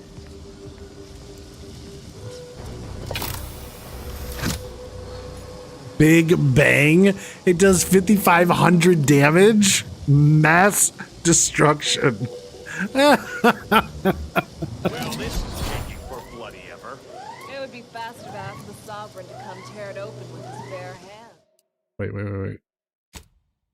I should have known there had been protocols on it. Hold that thought.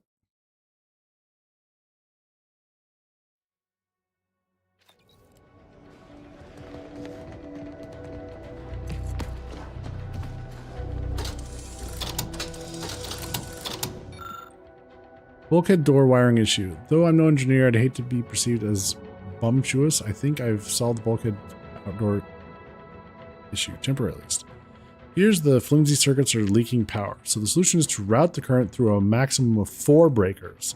If you do 5, the power drops. And below failure levels, nothing happens.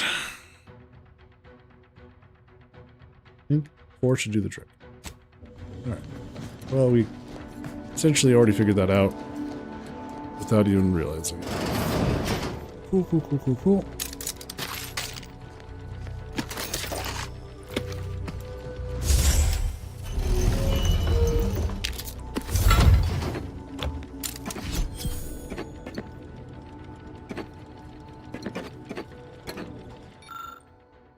Oh, however, replaces. Law help me, I traded another cistern of Rift Amplified Ether to that Snake Thompson, which brings my total thefts to 13. 13 rare, delicately manufactured casts, which I have no idea how to replace, stolen in exchange for this unwholesome, insubstantial, pharmaceutical-grade narcotic carbohydrate. Triple berry imitation berry brew. It haunts me. It calls to me. It gives me cravings of such fervor that I awaken from a dead sleep, struck with a sweaty palsy at all hours of the night. It leaves me no choice but to do absolutely anything in pursuit of that saccharinely sweet and tongue-numbingly spicy taste. Anything. Including giving an auntie's vendor of ill repute experimental propulsion materials with absolutely no idea of what he's using it for. Yet, Sovereign forgive me, so long as he keeps me in these brightly colored toxic bottles, my illicit pipeline will keep flowing to him. Huh. Uh-huh.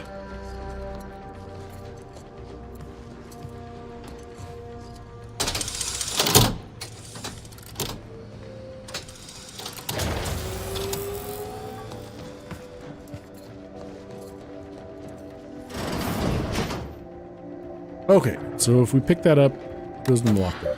What do we got here? Researcher's log, experimental results from Ether Project. Our experiments in merging material from the rifts with the ether energy have been an amazing success, though this projector was originally designed for propulsion. The harmonic metachemical resonance burns as a bespoke form of plasma that conflagrates almost anything it contacts. The result is an enkindling globule that devours everything in its path, including desks, chairs, automechs, and organics. Only the ferrocrete walls of the facility were capable of withstanding cremation. The guiding principles of our scientists demand we pursue the plan to the betterment of all mankind. Nevertheless, militaristic possibilities of this device are difficult to ignore. I have no doubt that eventually this device will be labeled some atrocious moniker such as the Big Bang, and rushed into service against our fellows. And while the notion of the inevitable deaths it will cause fills me with sadness, I must admit I am excited to analyze the data they will produce. Every great discovery kindles fear and skepticism. skepticism, but I never expected scientism deviser Upton to turn upon her own creation in this way. Perhaps she is weary from excessive time spent in this lab. Perhaps she is anguished by the accidental death of her predecessor. Regardless, she now sees fit to bury the beatific discovery beneath the ferocrete of this Earl, but I shall have none of it. The Sentinels will ensure she receives the mental refreshment she so clearly needs. Uh-oh. After considerable calculations, and far from trial and error than I'd care to admit, we've succeeded in stabilizing the gases that power our new ether plasma projector. For now, we are storing detailed instructions on its application near the workstation we are using to generate testing materials, though obviously a more permanent protocol is needed.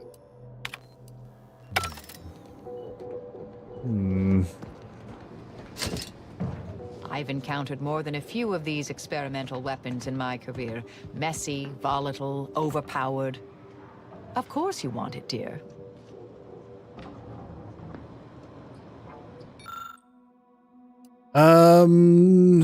Search for ammunition among the various weapon parts. Recover rift material from the cannon. Rift material.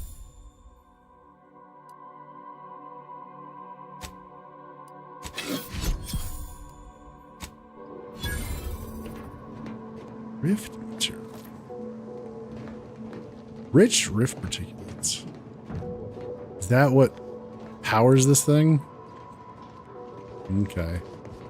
That's what I've been needing to get the rift material for. Hey guys, I'm here to help.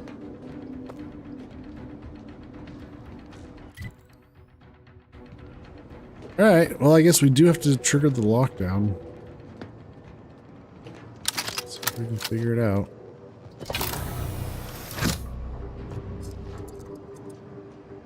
Big Bang. Well, this is making for bloody ever. It would be faster to ask the Sovereign to come tear it open with his... I got it open.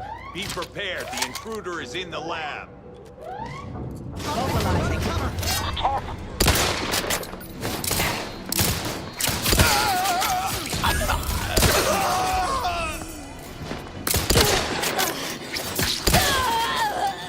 Contact lost.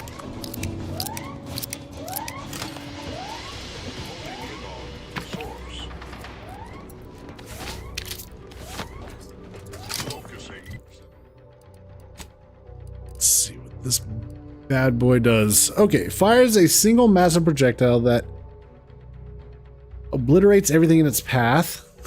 Requires enriched rift particulates. No. And how many of those do I have?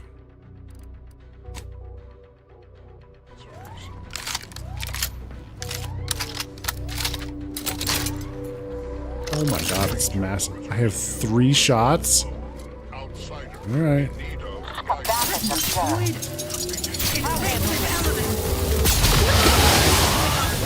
Very impressive, but do take a moment to admire its classic order industrial design. Holy shit.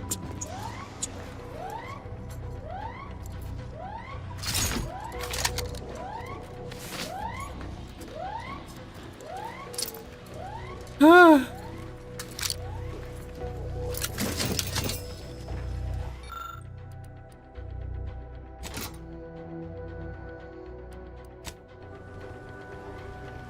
Stabilized Grenadier helmet. Magazine size increased. Stabilizing matrix.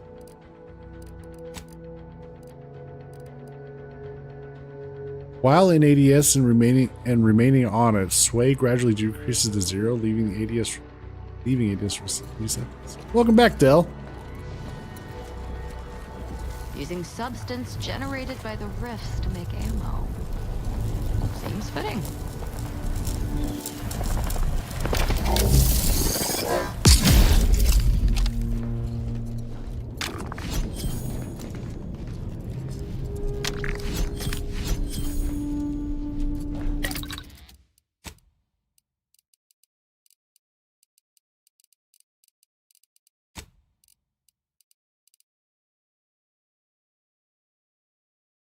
We can indeed make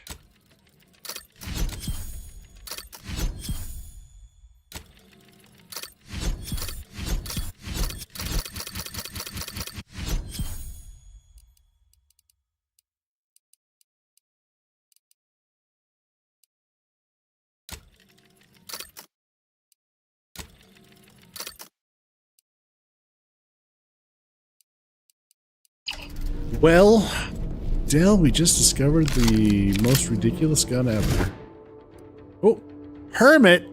A new flaw discovered. Your self-reliance has made you an outcast. Vendors are less eager to sell to you, and prices are increased, but you gain a chance to receive double resources when you break down items.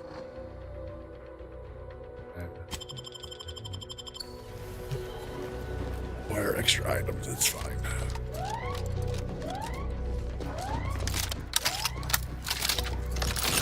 So here's our new ridiculous gun. Takes rift material and fires it. A large plasma ball that literally obliterates everything in its path. For science! Plasma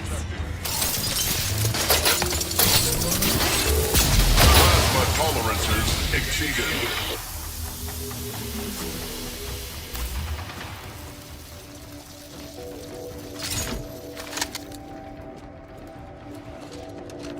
Like that. We can do some real damage now that we've got that overpowered cannon.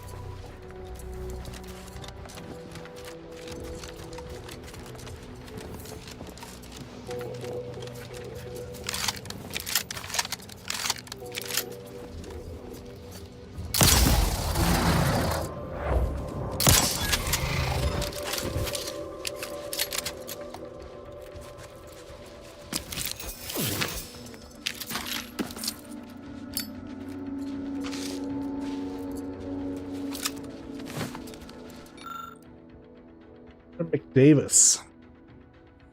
Very fair gun. Hey, Zevran. It's extremely fair. Finally, a bit of peace. Just me. The sounds of what passes as nature on this world are this week's 45 pages of protocol updates. As Marshal Wilkes reminds us after announcing this week's refreshment candidates, an army filled with incorrect thoughts is already defeated. Here on the ground, without direct contact with command, his wisdom and adherence to doctrine is our greatest weapon. More time than is typical is now required to memorize the ever-increasing amendments to regulations, so I find myself seeking methods to better optimize my time. This peaceful alcove gives me the focus to study the regulations with the attention they deserve. The serenity here brings me back to my parents' farm at the edge of the Sarvan's Forest on Eden. Even now, this strange place is filled with the same absolute silence the forest would take on when a predator was...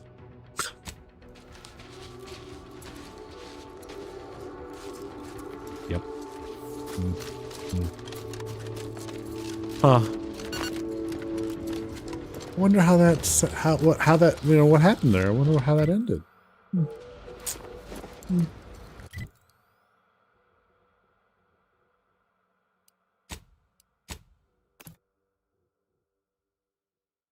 How odd.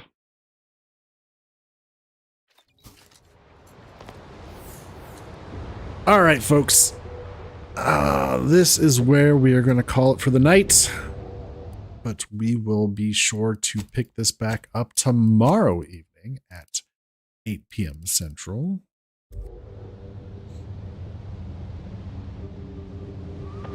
Thank you all so very much for coming and hanging out. As always, I do appreciate it. And I hope to see you all tomorrow. Let's see. In the meantime...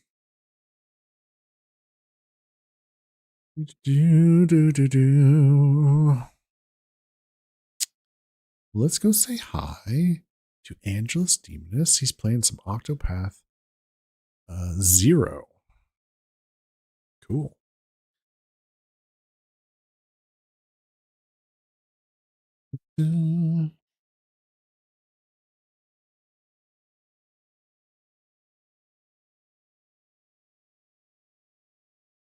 All right, you lovely people. Have a good night, everyone. Take care. See you tomorrow.